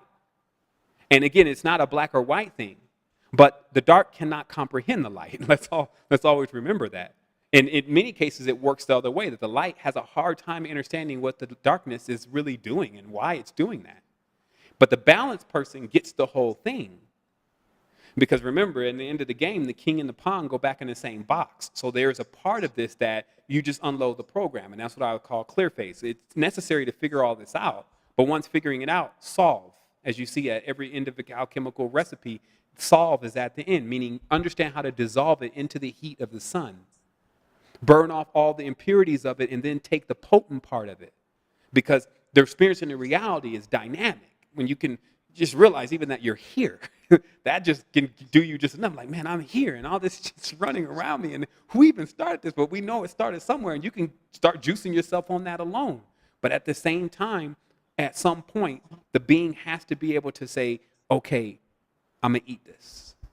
It's bitter medicine, but I realize at every stance in which I'm projecting now, I'm projecting this world, and you take responsibility for the world. You see when you don't take responsibility for something, you can't actually control it.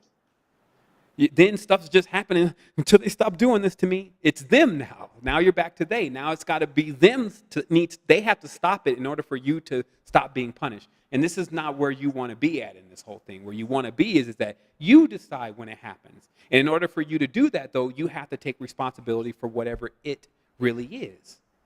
And that's as the originators, that's puts you back into an originator role. As originator, you still say, okay, yes, I can see these microcosmic versions of what happened on the bigger scale in my life. Like, even me personally, I just recently had a daughter. And man, nobody really, I feel, warns people enough about exactly how complex it is to raise a child in conjunction with dealing with the world. And trying to activate. I mean, don't even put that on the list. And that's what we wanted to talk to you about. All right, that's something that we can wanted to get your experience, because it always sticks in my mind the analogy that you used with like trying to activate. It's like you're a spaceship flying through space, and you're trying to repair the ship while flying the ship at the same time, because you can't land it. You're still flying through, and then it's like you got 3 mini ships with you that you're trying to get repaired too, because you didn't even build them right, because when you built them, you were jacked up. And build is the perfect thing. And don't get me wrong, there's nothing that can be repaired. Anything can be accomplished as long as you have the knowledge that takes you to the future of when it was accomplished. Okay, so that's the most important thing, is that knowledge is the future. Like it's not saying knowledge is the future, like we need to have knowledge and that's the way to the future. No, knowledge really is the future. Because if you have enough knowledge, there is a part in the future where anything that you've done that you may feel like you need to balance out, the knowledge can get you to that point in the future where that actually got balanced out.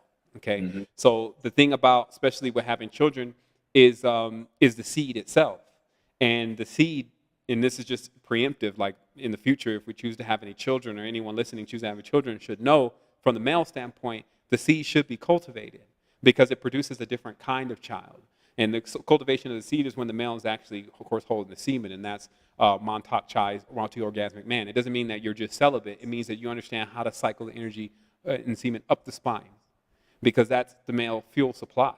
And then those semen are like OG Kush. They're not the same as regular dirt weed, meaning that they actually have been fermented, and they've grown up as seeds themselves.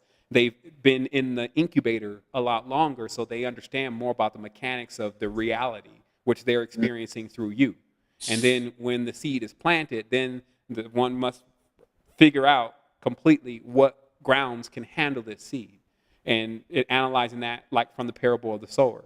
Is this person susceptible to the birds plucking up their seed? Is the ground really fertile? All these kind of things are what were to be examined, which would be examined by any farmer before he spends all his time in the field planting anything, because that work ain't going to be pulled back, right? So they're going to make sure that they're going to plant the seeds in a place that they're going to grow.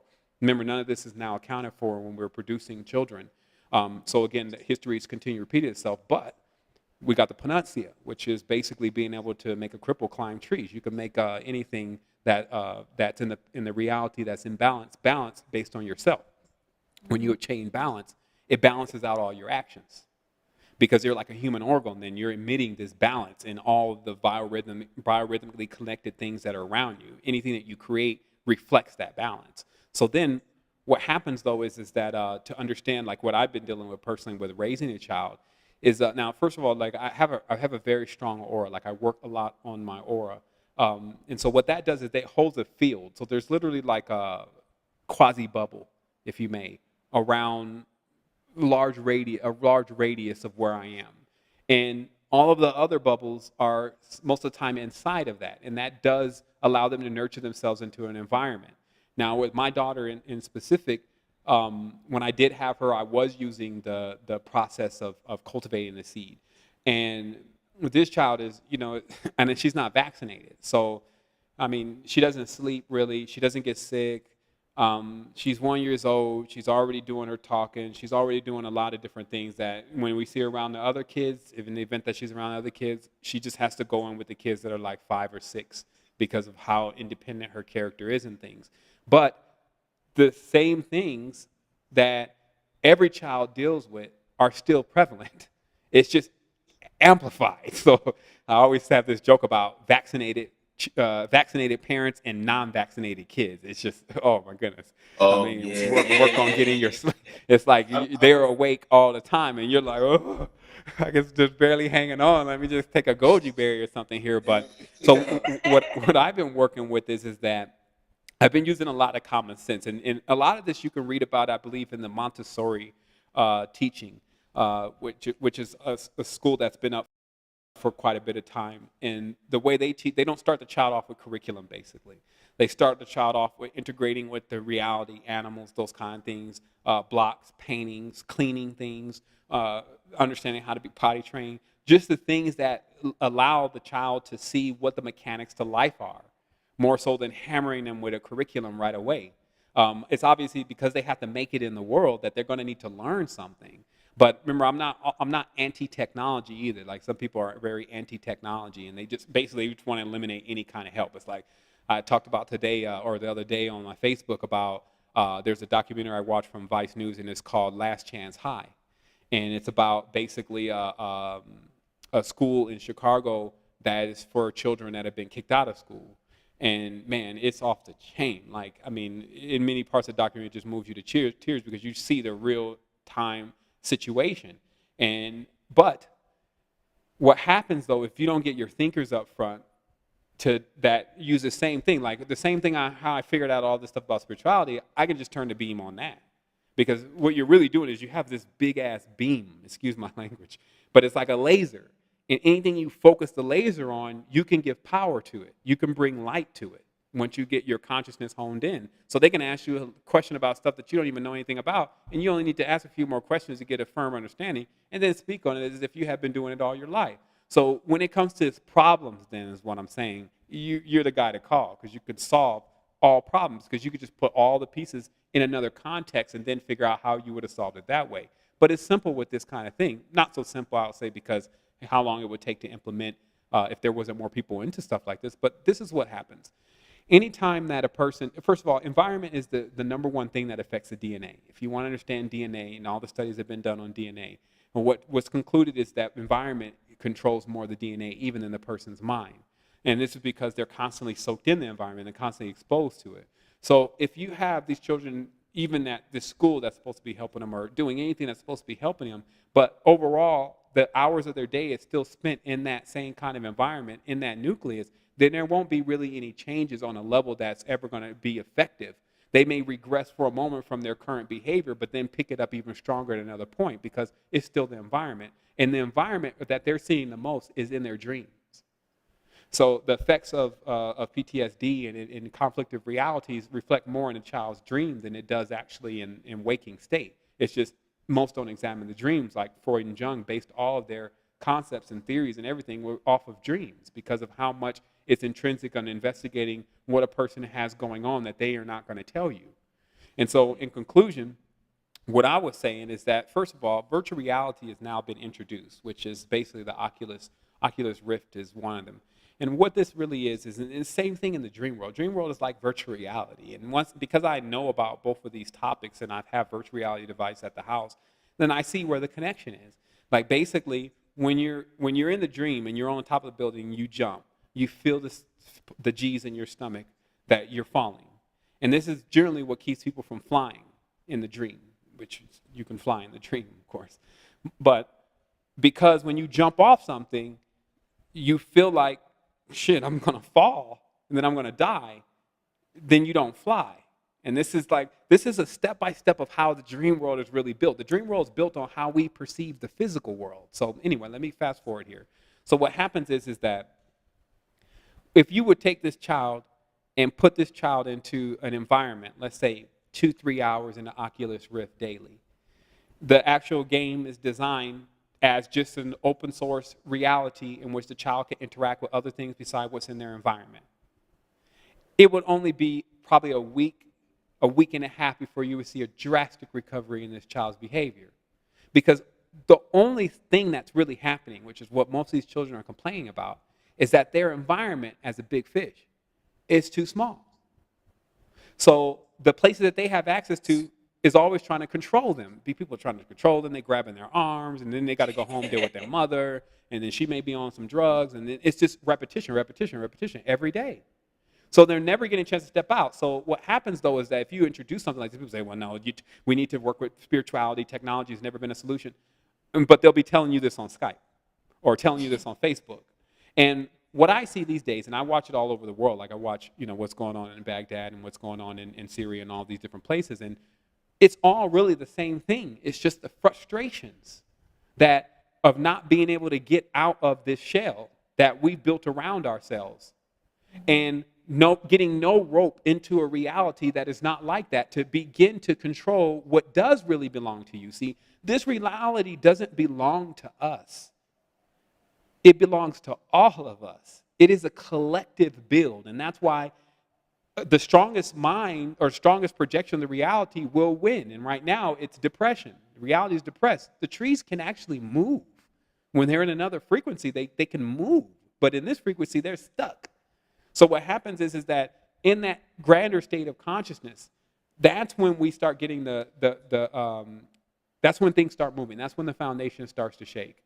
And so what we should do, well, I can't say what we should do, what we get a chance to do if we want to do it, is start looking intrinsically at what we have available in this reality now to allow our children to utilize that will give them the window into other worlds and how those worlds really function. And break spatials mainly. the first spatial broke is flying, because generally human can't fly. And this then signifies how many directions you can go in. And that's actually how you gauge a being. You gauge a being by how many directions it can move in on the spiritual plane. That's just some of the more adept knowledge. But humans, they generally front, back, left, right, not up, as far as by themselves. So to gain another spatial, you need to be able to fly. So all you need is a simple sim. This sim is you fly all day in virtual reality for about 3 hours. It won't be long till the child starts flying in the dream. And once they start flying in the dream, they defy the laws of that world that is appearing in their dream.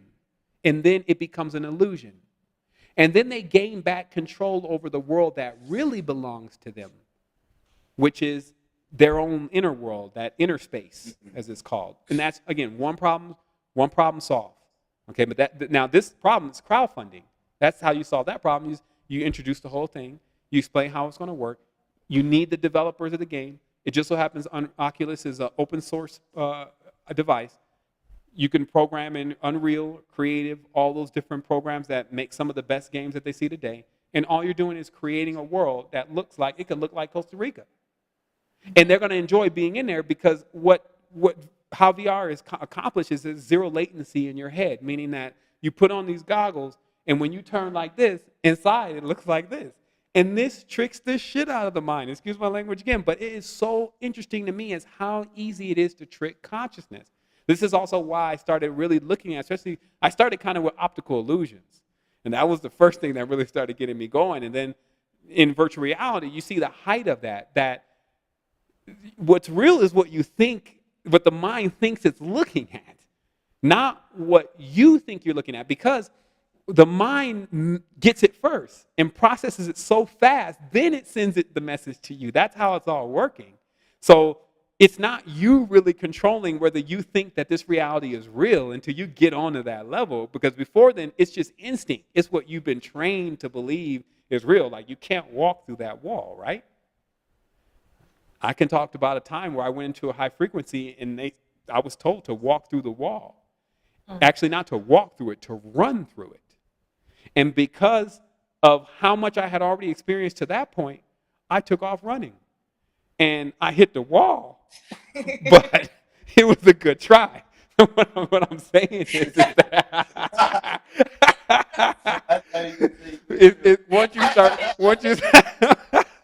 I mean, there was already so much going on before that. I said, you're right. But then they were like, no, it's a metaphor. I was like, oh. It's a metaphor. But on one occasion, to clean it up, I went into the higher frequency, and what began to happen was I can see through the wall into other apartment buildings, like the people next door and the people next door, and I was able to see that, and then that started concaving itself into itself, and then I started seeing larger organisms that were in fact connected to those people. And then once I saw that, I just chose not to see anymore, and I looked down because it was really, I just didn't know how to take that, because I didn't know anything about oversouls. I didn't know anything about silver lines and people on silver lines being basically tethered to their oversoul, just so when they go nuts or do something crazy, there is something monitoring that and can prevent things from occurring. But the big stage, and we're ending the last 10 minutes, a big stage, and we're going to close in with the children, but a big stage which we talk about in this curriculum, one of the final phases is called the Oversoul. And this is basically, because the Oversoul can't be seen, and I can't stress to people enough to don't see any of these things as, especially human beings or entities, but more of introspection, that what this really is it's not like a consciousness as we know it. It's just like a hard drive of some sort. And it's just storing all the experiences that we're having, just like DNA does. All DNA is doing is eating up the experiences, packing them away in the RNA, I believe, and then doing it again. And that's its job. So somehow this thing is connected to that process too. But you have the ability to upload yourself into it and become it. And then when you do that, you begin to control all of the subsequent yous that are scattered across the dimension, because we are simultaneous. There are some sequentials. Sequential means a being that's coming back over and over again, and staying in that same existence. A simultaneous is a being that has multiple versions of itself running on the platform at the same time. Just in case if one is killed, there's always at least 50 other ones still running. And this is just something that we learn how to do. And that's what I was saying. The Tibetans, they were doing all this. They were the first ones to figure out how all that really worked and how to really make that possible. And in fact, I believe that they created it, because other than that, there was nothing else to create anything. You see what I mean? It had to all jump off from somewhere. And from what I'm reading in my studies and what I've seen in my experience is that this is where this comes from. So in conclusion with the children is to realize that, first of all, when a child is conceived, what goes on is that when the two parents come together, they begin to rub together because they're phi. So the symbol of the X, which is what you see when you look down on a pyramid, is also what we call 10 in Roman numerals. Okay? And this is because on the bottom of the pyramid, there's another pyramid that has the exact same size. So the pyramid is actually what would be a diamond or a rhombus. Okay? And so this template is letting us understand to a certain degree how the body is designed. And I'm catching my state of mind here because I really want to explain exactly what goes on, again, when children are birthed. So what happens is that 5 and 5 come together, or phi and phi come together, and they make 10. Meaning they bring a child into a dualistic world that has zeros and ones. Again, when phi and phi come together, which are two shells, they make this shape, which we call the heart. Okay, now look at a shell from the side when it's cracked. Crack open a piece of shell and look at it from the side. It's a symbol like this. It looks like a 9 kind of without connecting. It's a 9. When you put two 9s together, they make a symbol that looks like a heart. And that's also called a vive. So the heart symbol, which is really a Venusian symbol, at first came from Venus because Venus is connected to phi. Venus is known to come from the shell. So what I'm explaining is that, and Venus is in charge of the love, right? So two people come together, and then 2 5 come together, and they make 10, and then they birth this being into a physical world. Now, how this looks on the spiritual plane is it looks like a light. These two people start coming together, they come together, and they start the friction, which is going on. And then as the friction begins to build, there's a climax point. And what this looks like on the astral plane is this light. But all the lights are different colors. There's no light that is the same spectrum. And it's because there's no two people that are the same. Even what you ate today changes you forevermore from tomorrow. You'll never be able to get to that point again. Even there's other things in your reality that are affecting the frequency of the reality, allowing you to only be in this point at one time. So on the astral plane, what this child sees when it's coming into conception from inception. Remember, the child is already existing. It's been incepted. This inception is generally a collective between the mother and the father that took place at another point. It could have been earlier in their lives. It's a commitment when we say we're going to be together. From that point, a child could be incepted right then. There's many children that are not in the physical reality that people have around them all the time. But the ones that make it into the physical reality make it from inception to conception. And boy, seed. Say it again. That begins with the man's seed that's cycling through him. Well, Does that have a correlation to it? Well, it would be easier to see it as. Well, first of all, yeah, it is. Then these questions are really difficult to answer because it depends on the level of the individual and how much they really know about all this stuff. Because a person who is aware of this completely will generally keep its children on the other plane, and so that being will have multiple inceptions, and those inceptions, if you have a third eye, you can see them around them. In fact, in ancient Chinese traditions, in Tibetan traditions, they call it Hydrolux, the golden lotus. And it's basically about only bringing entities into the internal worlds and having them aid you that way. And they're basically your own children.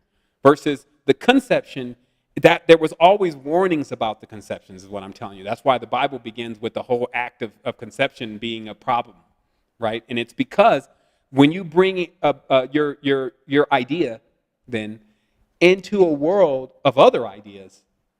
That's what makes the limitations in this reality, is because not everyone's not agreeing that we want to fly. Everyone's not agreeing that we really want to be together. Everyone's not agreeing that we should do this with the water. We have different states of mind, different personalities. So that's why the whole reality has got limitations, because why, if one person says they don't want it and the other person says that they do want it, it just means that it never happens.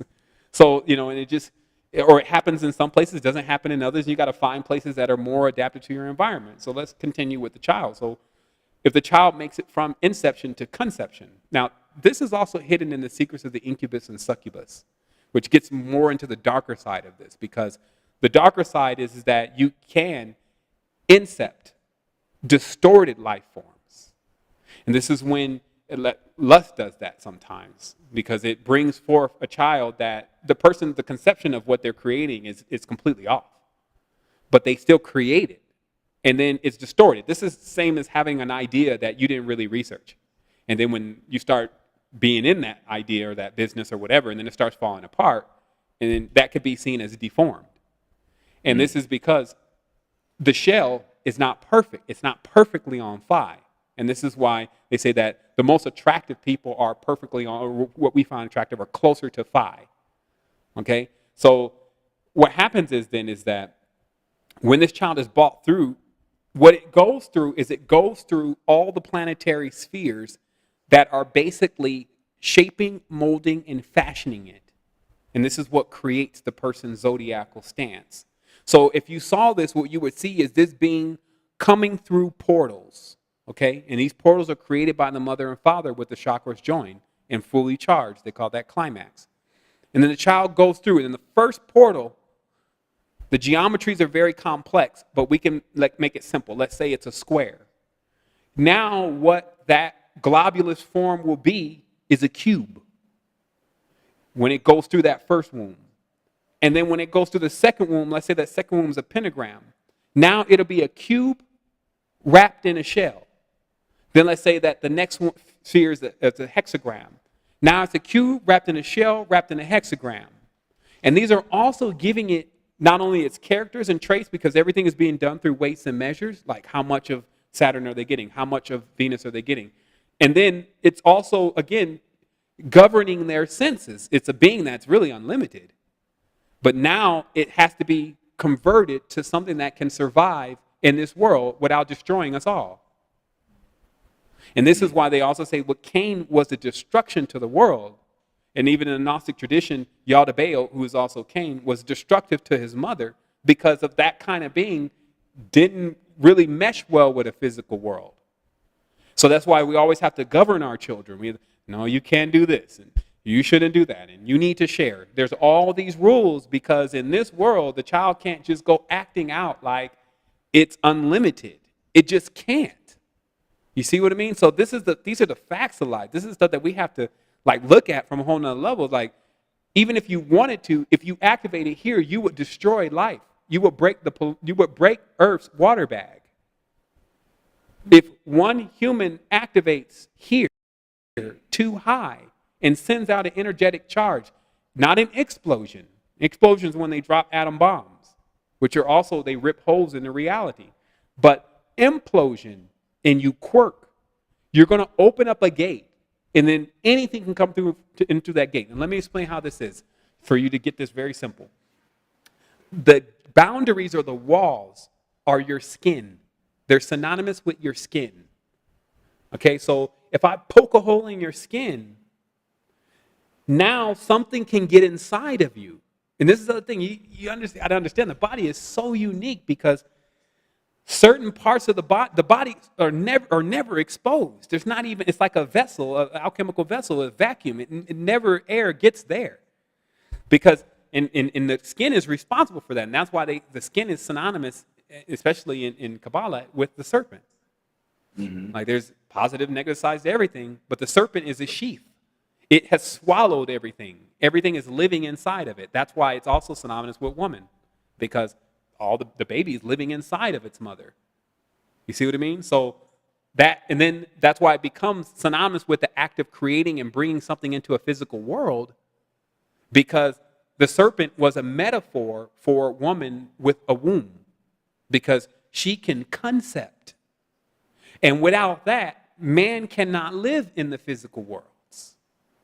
But still, nobody knows where the first man and woman really came from. And it's because the first being was androgynous and did this act on its own, meaning it went through the procedures of basically, and that's why you see the mother and the son, right? And then in the mysteries, they tell you the son is actually the husband too. Because how realities really start anyway. Somebody had to have sex with somebody that was in the same family. I mean, that's how things get started. There's no other people. So these metaphors, again, it will show us that's the serpent eating its tail. It's us still producing ourselves from ourselves. So then when you're on the hunt, and this is where, it gets into key knowledge, and I want to close with this. When we're on the hunt for something external, okay, because remember, the reason why this act was really looked at as, maybe you shouldn't do that, you shouldn't divide yourself. So this is basically, you're talking to an androgen. It's got male and female in the same body, as we do now, but one of them is stronger than the other. So we're off balance. That's why you're either a male or a female. So it was this, I don't know if you should really divide. Why not? Well, if you divide, you're always going to be looking for your other half. And you're going to search and search and search and search and search. And you're going to then create time like that. Because when you can't find what you're looking for, that creates time. So this is what happens. The being says, I don't care what you're saying. Bam, birth something. So from that point, that thing that's birthed is not androgynous anymore. It's that's why I say Yaldabaoth is primarily a male, but also a female. And in the mysteries, that's why you get even the homosexuality playing a heavy role, because their deity that they're worshiping is hermaphroditic. That's why they show Baphomet as a hermaphrodite, but primarily a male. So the reason why it's important to understand this is that, imagine this. Before you were at a stage where you didn't need to go outside of yourself to sustain yourself. So everything that you needed was within. Now you're at a stage where you feel like everything that you need is actually on the outside. And because that's not where it is really anyway, you will continue to look for it forever until you realize that.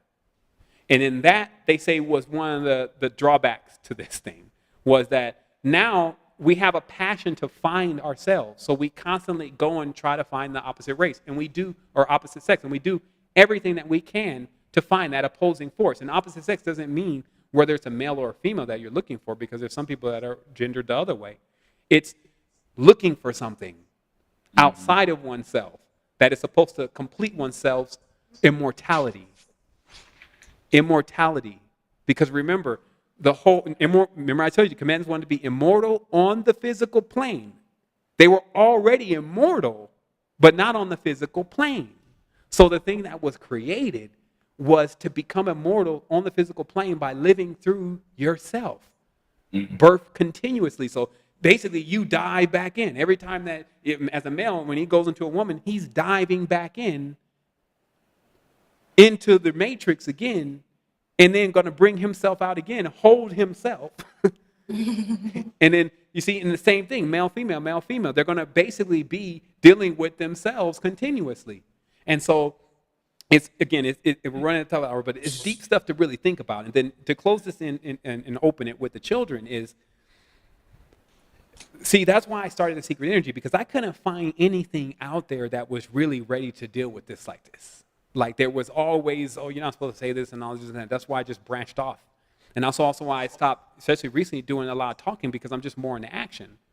And what's being built it's a step-by-step process of this awakening.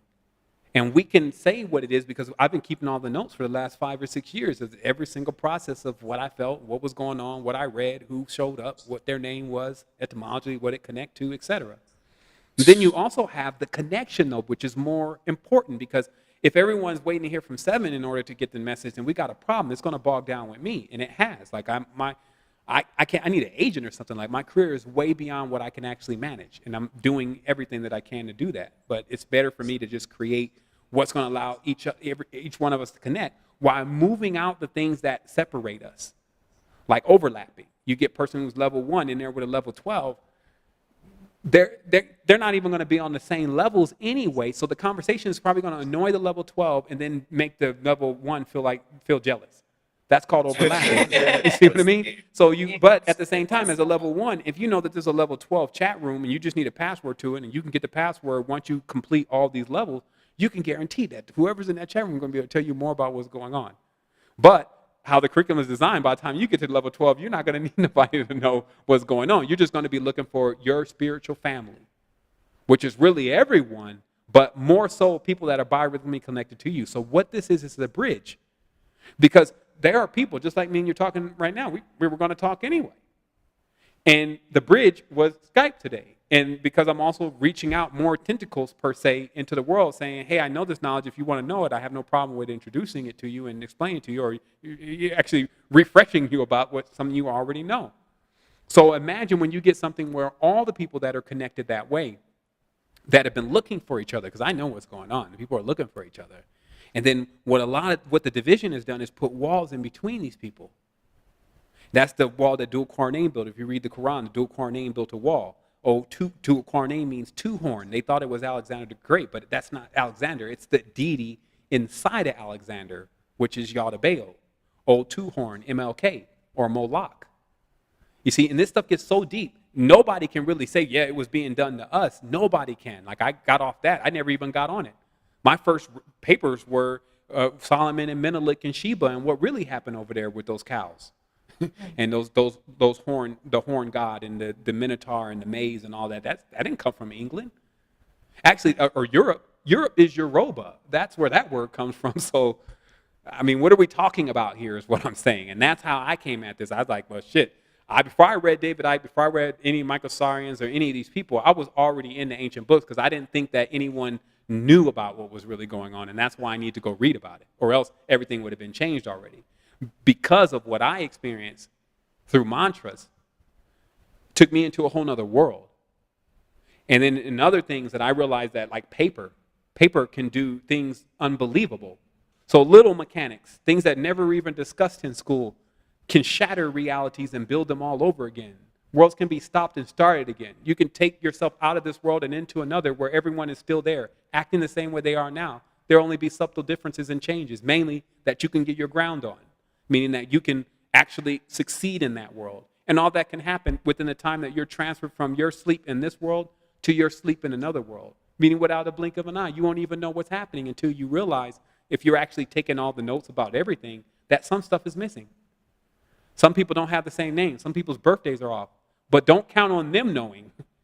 And that's why the person that knows is got this, it's a deep thing. It's really about you for a while, and then you find others.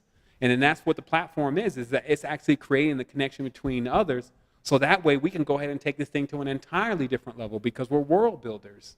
And again, I don't see this as anyone else's responsibility to bring this about. And that's what's allowed me to go to this level, because I would have conked out a long time ago because we didn't have a blueprint of how to build it. The blueprint was lost. When we asked, well, how are we going to bring everything together? Everybody was just trying to separate. And so this is what it is. And now, like, man, I'm super excited. So I don't want people to get the inclination that anything in this conversation, which is a relationship, it's all ships and crafts. That anything that is going out of me is about fear of this. Because this started with me wanting to know what happens after you die. And now that I know what happens after you die, which is you just go to the corresponding frequency that you're on, and you can actually prepare for death because you do it every night anyway. And then you can even get more intrinsic on it. The more you feed that mind, body, and soul with the things that it's going to rotate all that in. You just keep pumping it in. Don't read foolishness, but don't focus so much on having to understand it. Just keep a good stream of stuff that's enlightening you going on in the mind versus things that are taking you into that frequency, that lower frequency. And then when that starts to fill the system more, it starts to do that at night. And then it's probably already going on now. Then 3 o'clock in the morning, you're on some high level stuff.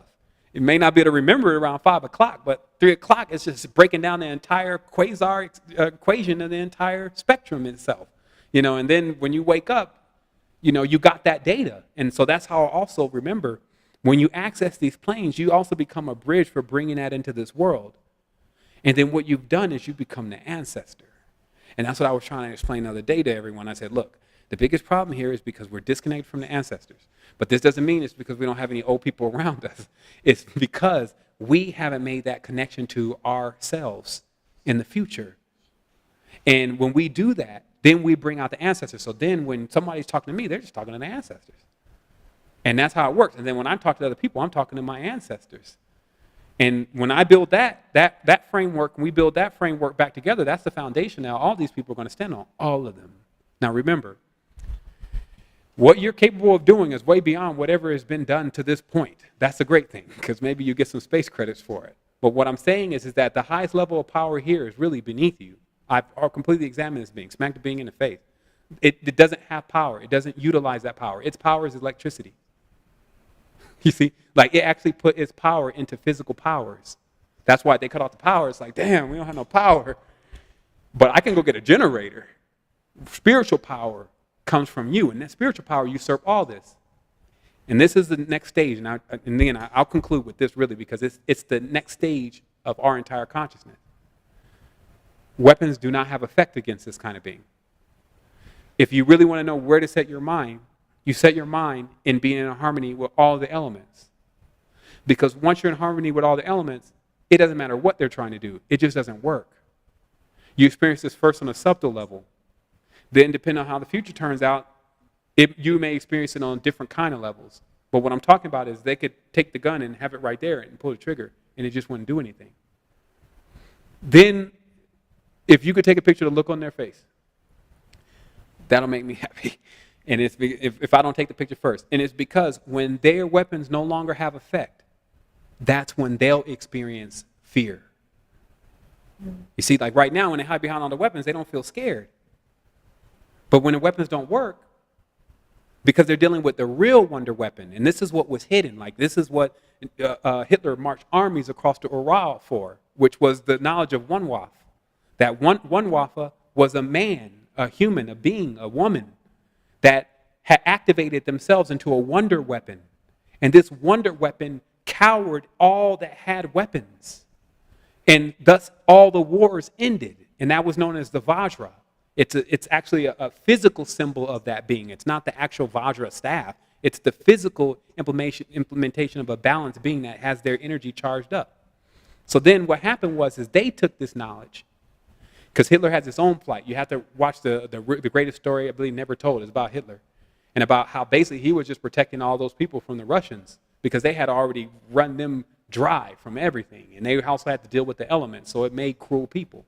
But the reality, the same thing that we're dealing with Baghdad over there now, with them telling us that they're terrorists, was the same thing of what they're telling us with Hitler. Because they were in dire straits because the Jewish people were taxing them too, just like they're doing us now. Not saying I'm a Hitler sympathizer, because he tried to solve a situation the same way that it was being caused. Mm-hmm. But just remember, what was sequestered was the knowledge of the wonder weapon. And what they did was they took the knowledge of the wonder weapon, and then they brought it to the United States once they faked the loss of the war, and then they created the atom bomb.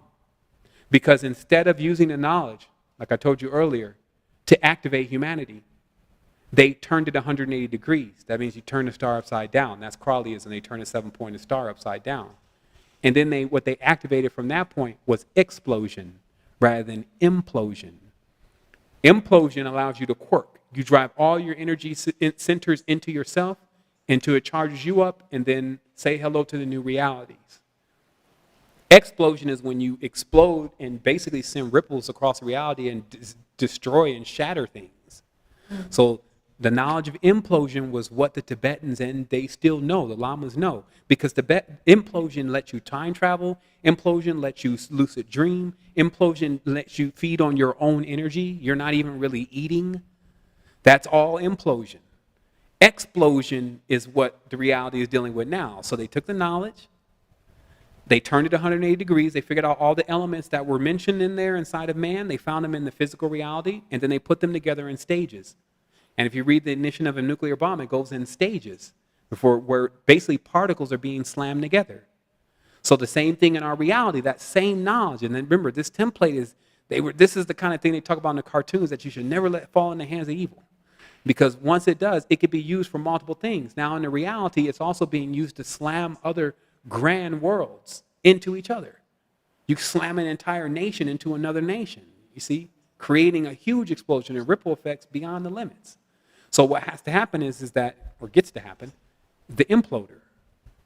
Imploder can bring all of this back in together, and we're going to do it together. Like, this is not something that I don't have to street dream about this, because I got several stages to what I can do about the situation, and I'm doing the least right now because of their levels of aggression. And what I mean by that is the least, meaning that this way of explaining to people, creating websites and stuff like that, this is giving everyone opportunity to learn the knowledge and expand on their own. If it gets too crazy, which I feel like that means, if too crazy to me is when another being breaks realm. That's when, if someone comes to the planet and actually says, or displays a certain level of power, and then uses that power a malevolent way, that's for me the call. Because at that point, I have no choice but to take my body into a couple stages higher than where it is that I know I can reach, but are very shaky. Meaning that it's just like that. Like higher level of spirituality and energetics, it has pros and cons in a sense. It's like, it's not something to play with, is what I'm saying. But I feel like if as long as there are no other beings vividly showing that they have another kind of power, that the world still has a great chance right now of learning who they really are and what they're really about. And the reason why I'm explaining it that way is because if a being comes forward and has a great deal of power, and that power is connected to any kind of religious system, that means the end of our world. Because all the people are going to go and wander after that. Slavery. Right. Exactly, brother. It's a whole nother level of slavery, because people are not going to feel like, and this is what the king did. If you understand what the Khan did, is it had another level of power because it was one of the first emissions from the creative force. So all other beings that came after that, which were really its children in a sense, but not like you, my daddy. Because if you understand it, it's like we're still all the same thing. So if I came out of you, I still have my own, just like your children. They got their own rights, and they're who they want to be, right? But in this case, it's one being saying, well, I'm your God. I'm your king. Are you going to accept that? Are you going to set me over you? And then the people say, well, yeah, we accept you over us. So this depresses them. Not only do they literally get depressed, it also pushes them down a couple frequencies, because it pushes them down at least to a lower frequency than that being is on. And then that's called dominion. And that's basically under the moon. Anything under the moon is under dominion. And that's why, this whole thing is dynamic. So what we'll have to do is we'll have to get together at some other point. And like I said, you just let me know what you want to do. I mean, there's a lot of stuff. We danced around some things there. I would like to look at today's conversation, because I love the build, as we hopped into one of these hovercrafts or whatever, and we just took a view of the knowledge. A little tour. Just a little tour of the knowledge of different areas, because many of these things we need to hone in on directly. But I'm telling you, like, if you want to do something, like, I'm here. Like, I like to at least get off a recording once a week at least. And then right now, because I don't want to boot the old things up, and because I got the streaming and all that stuff that I can do from the house, but because I don't want to really get into that part of things, because I'm building a platform, if someone else wants to host it like you're hosting right now, and then you can take either today's conversation and things that you want to know and then put it into some kind of SketchUp, then we can go and build on that as shows, and that would be a great. And I know it'll bring the views to what you're doing, which I'm in support of, and it'll also allow, it's just mutual on every single level. So, and I think that also this stuff is fresh. Like, I didn't even start cracking the can on what I really know, and it's just going to be one of those things where we're going to have to go through this like adults, and we're going to have to go through this together. Okay. But if we're going to have to go through it, and like most people are still standing back, they don't want to be like the ones who really jump something like that off. So it's just been me. I can take the weight. I don't mean it doesn't. It only increases me. So I'm just mad that I'm hogging up all the space credits these days. That's what's up, man. Yeah. I definitely appreciate it, and there's so much that I want to do, and what I learned when you were talking is that I do want to research it, so that what I want to give to the world, is going to be valuable, Yeah. And not just me giving it, but just sharing it, because I don't know. I'm lost for words right now because I'm really That's right. excited. And plus a lot of time is transpired. I get like that about after 3 hours. I just disintegrate. I just disintegrate before everyone's eyes. I don't know if I go on a high frequency or a low frequency. I don't know where I'm at after a while. I'm just like, what's my name again? But yeah, I mean, there's obviously a little bit to take in, but it's positive and intense. It drives our energy, and we see clearly that there's something that we can do in the future with this. And not to, after these kind of conversations, you're always like, but not that I'm not present. Well, I'm right here now, but you know what I mean. It's just something that we can build on. And so let's look forward to building it. And then obviously, like I said, I should be done within about a month. Like I'm really, really pushing it. I just want it to be at standard when I do open it up. I don't just want to open it up. But at that point, there's going to be so many things that you'll be able to see there that you can literally get involved in and do. And it's just, it's just dynamic. You know what I mean? It's like it's open source, so it's set up to where people can have their own input. They can put different things in. They can perfect things, and of course, you can go through the courses. All those kind of things. You can connect with people that are in your area, people that are on that same wavelength as you. So all that is available there. You can even have your own, like if you do consultations or something like that, you can build your whole little area that allows you to provide your wares. You know what I mean? So that way you're planting your seeds in fertile ground. So I think that this kind of stuff has been started a long time ago. It's very difficult for a person to have spiritual and technical abilities. Yeah. They tend to not make well. They tend to not make well with each other. I was like, when you gave the analogy of like how there's people that are talking, but most of them haven't done it. Yeah. And then you have the ones that have done it, they rarely talk. Yeah. But then when you do have the ones that do it and they talk, everybody listens. And then I was like, then you got somebody like you that's that's doing those things, and then you have those skills that you have, which is the technological skills, which is what the age that we're in. That's what everybody's learning through. Right. Yeah. And I would say that's one of the basic differences between the structure of this message, and also I'm into it. So I've been into different fields of life too, like my past and my history with the world is quite diverse. So I'm awake over here, and then also I know about pizza, meaning that there's some things that people don't like, and if you try to feed it to them, don't expect for them to eat it. And that's a big part of this is working on your toolbox. Like if they didn't like that, okay, let me go back to the drawing board rather than they just going to take it like I'm going to give it how I'm going to prepare it. Because once you can prepare right, and aesthetics is a big thing too. It's like what your imagery and things like that really do count. And that stuff, of course, bogs down a lot of time. So you need that team. And so trust me, like what I'm really building this for is to put the team together. And then that way it's not a person's either doing too much or a person's not getting things done because they don't have certain kind of qualifications or abilities. And then as far as the monetized thing, that's what I figured out too, because that's another key component to this, because nobody has time to spend hours and hours without any reciprocation, nor should they. That's kind of vampiric. So it's really dynamic. And so I'm definitely looking forward to introducing it and unveiling it to you.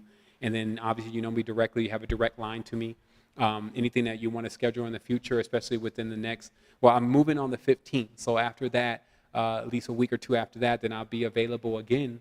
And then you have my, again, direct line here on the Skype. So if you need to ask me any questions or get some information on something, like there's nothing that we don't have. And that's really also what this platform does, is it puts all the imagery, all the videos, and all that stuff together with the message. Because it's not like we don't have this stuff. Like I'm not pulling this just out of nowhere. I do have the as below correspondences to what I'm talking about. So that's what makes it, solid. Also, I want you to check, this is comedy right here, but I'm dropping this video over. I want you to check that out, and you might want to accept it after you stop your recording. That way it doesn't bog down your bandwidth, but check that out. It's about being in the now, but it's funny. It's a funny little clip. Okay, we definitely check it out. All right. And I hope to, keep the communication, most up to certainly. date. I mean, I would definitely hope so. I mean, I see everything as new and everything as different, like every day, and so I'm always looking. That's why I say, yeah, I'll do the call, because I never know who I'm going to meet, like, and who, I'm looking for people. You see what I mean? So if you're looking for someone, I feel you. Like this is like so exciting. We were talking about like we wish that we knew about this 2 years or whatever ago, but we know it now, and we were like, what we want to create for ourselves is to be a part, Yeah. To push that mission out with you, or as as a team, all of us, Yeah, I mean, and that's definitely doable. I mean, as we go more and more into this, you'll see that it'll be very clear because, I just designed it like that because I figured out what kind of went wrong with the first platform, if anything. I mean, it hosts itself and it does its thing, but it could be better. And so I poured it all into that, and I'm sure what you'll see, you'll be very pleased. And it also will give you ideas of exactly what we can do because, I want to jump off even something in the morning, like every morning, maybe 30, 45 minutes. That's just like the word of the day, and it tends to, setting the projection right. And, we have, there's thousands of people in the world that are aware of us and millions of impressions over the internet, but it's not been honed in until now. And so this is a good time, though, because we had to run a couple circuits to really figure out what we were doing. You know what I mean? Because you can't say you know it all in the beginning. We'll never know it all. But it can perfect itself as we get the template down, which is pretty much in stone now. We only can enhance that, like, oh, let's put this over here, let's add this to that, let's add this to that. And it allows that kind of application. I also sent you a chart that's, it's basically, it's kind of gives you an idea of how when worlds are programmed into a certain area of the person's body, how that looks on a geometric level when it's an artificial world. And so that's called the Diagrams Banner 1. I sent that to you, which you can also accept that. Oh, okay. All right. Thank you. Okay. I'm excited to look at these clips Yeah. and the information you sent. Okay. No doubt. I'm sorry. No, it's just this is the uncomfortable point. It's when we have to say goodbye. It's like talking to a lover or something. It's like, all right, you go ahead and go first. You go first. You're trying to end a call with somebody and just all this extra just put in there like, oh, okay, yeah, well, I hope you have a good day. I call it the protocols. All right. Well, you enjoy the rest of your day. Okay, you too. After you move, just look forward to a lot of messages. Okay, for sure. And then obviously you can link with me now. If you have any ideas, you need something, just let me know. Okay, definitely. Okay. All right. Well, it's great to meet you. You too. Right. I'm so excited. Wholeness. Wholeness.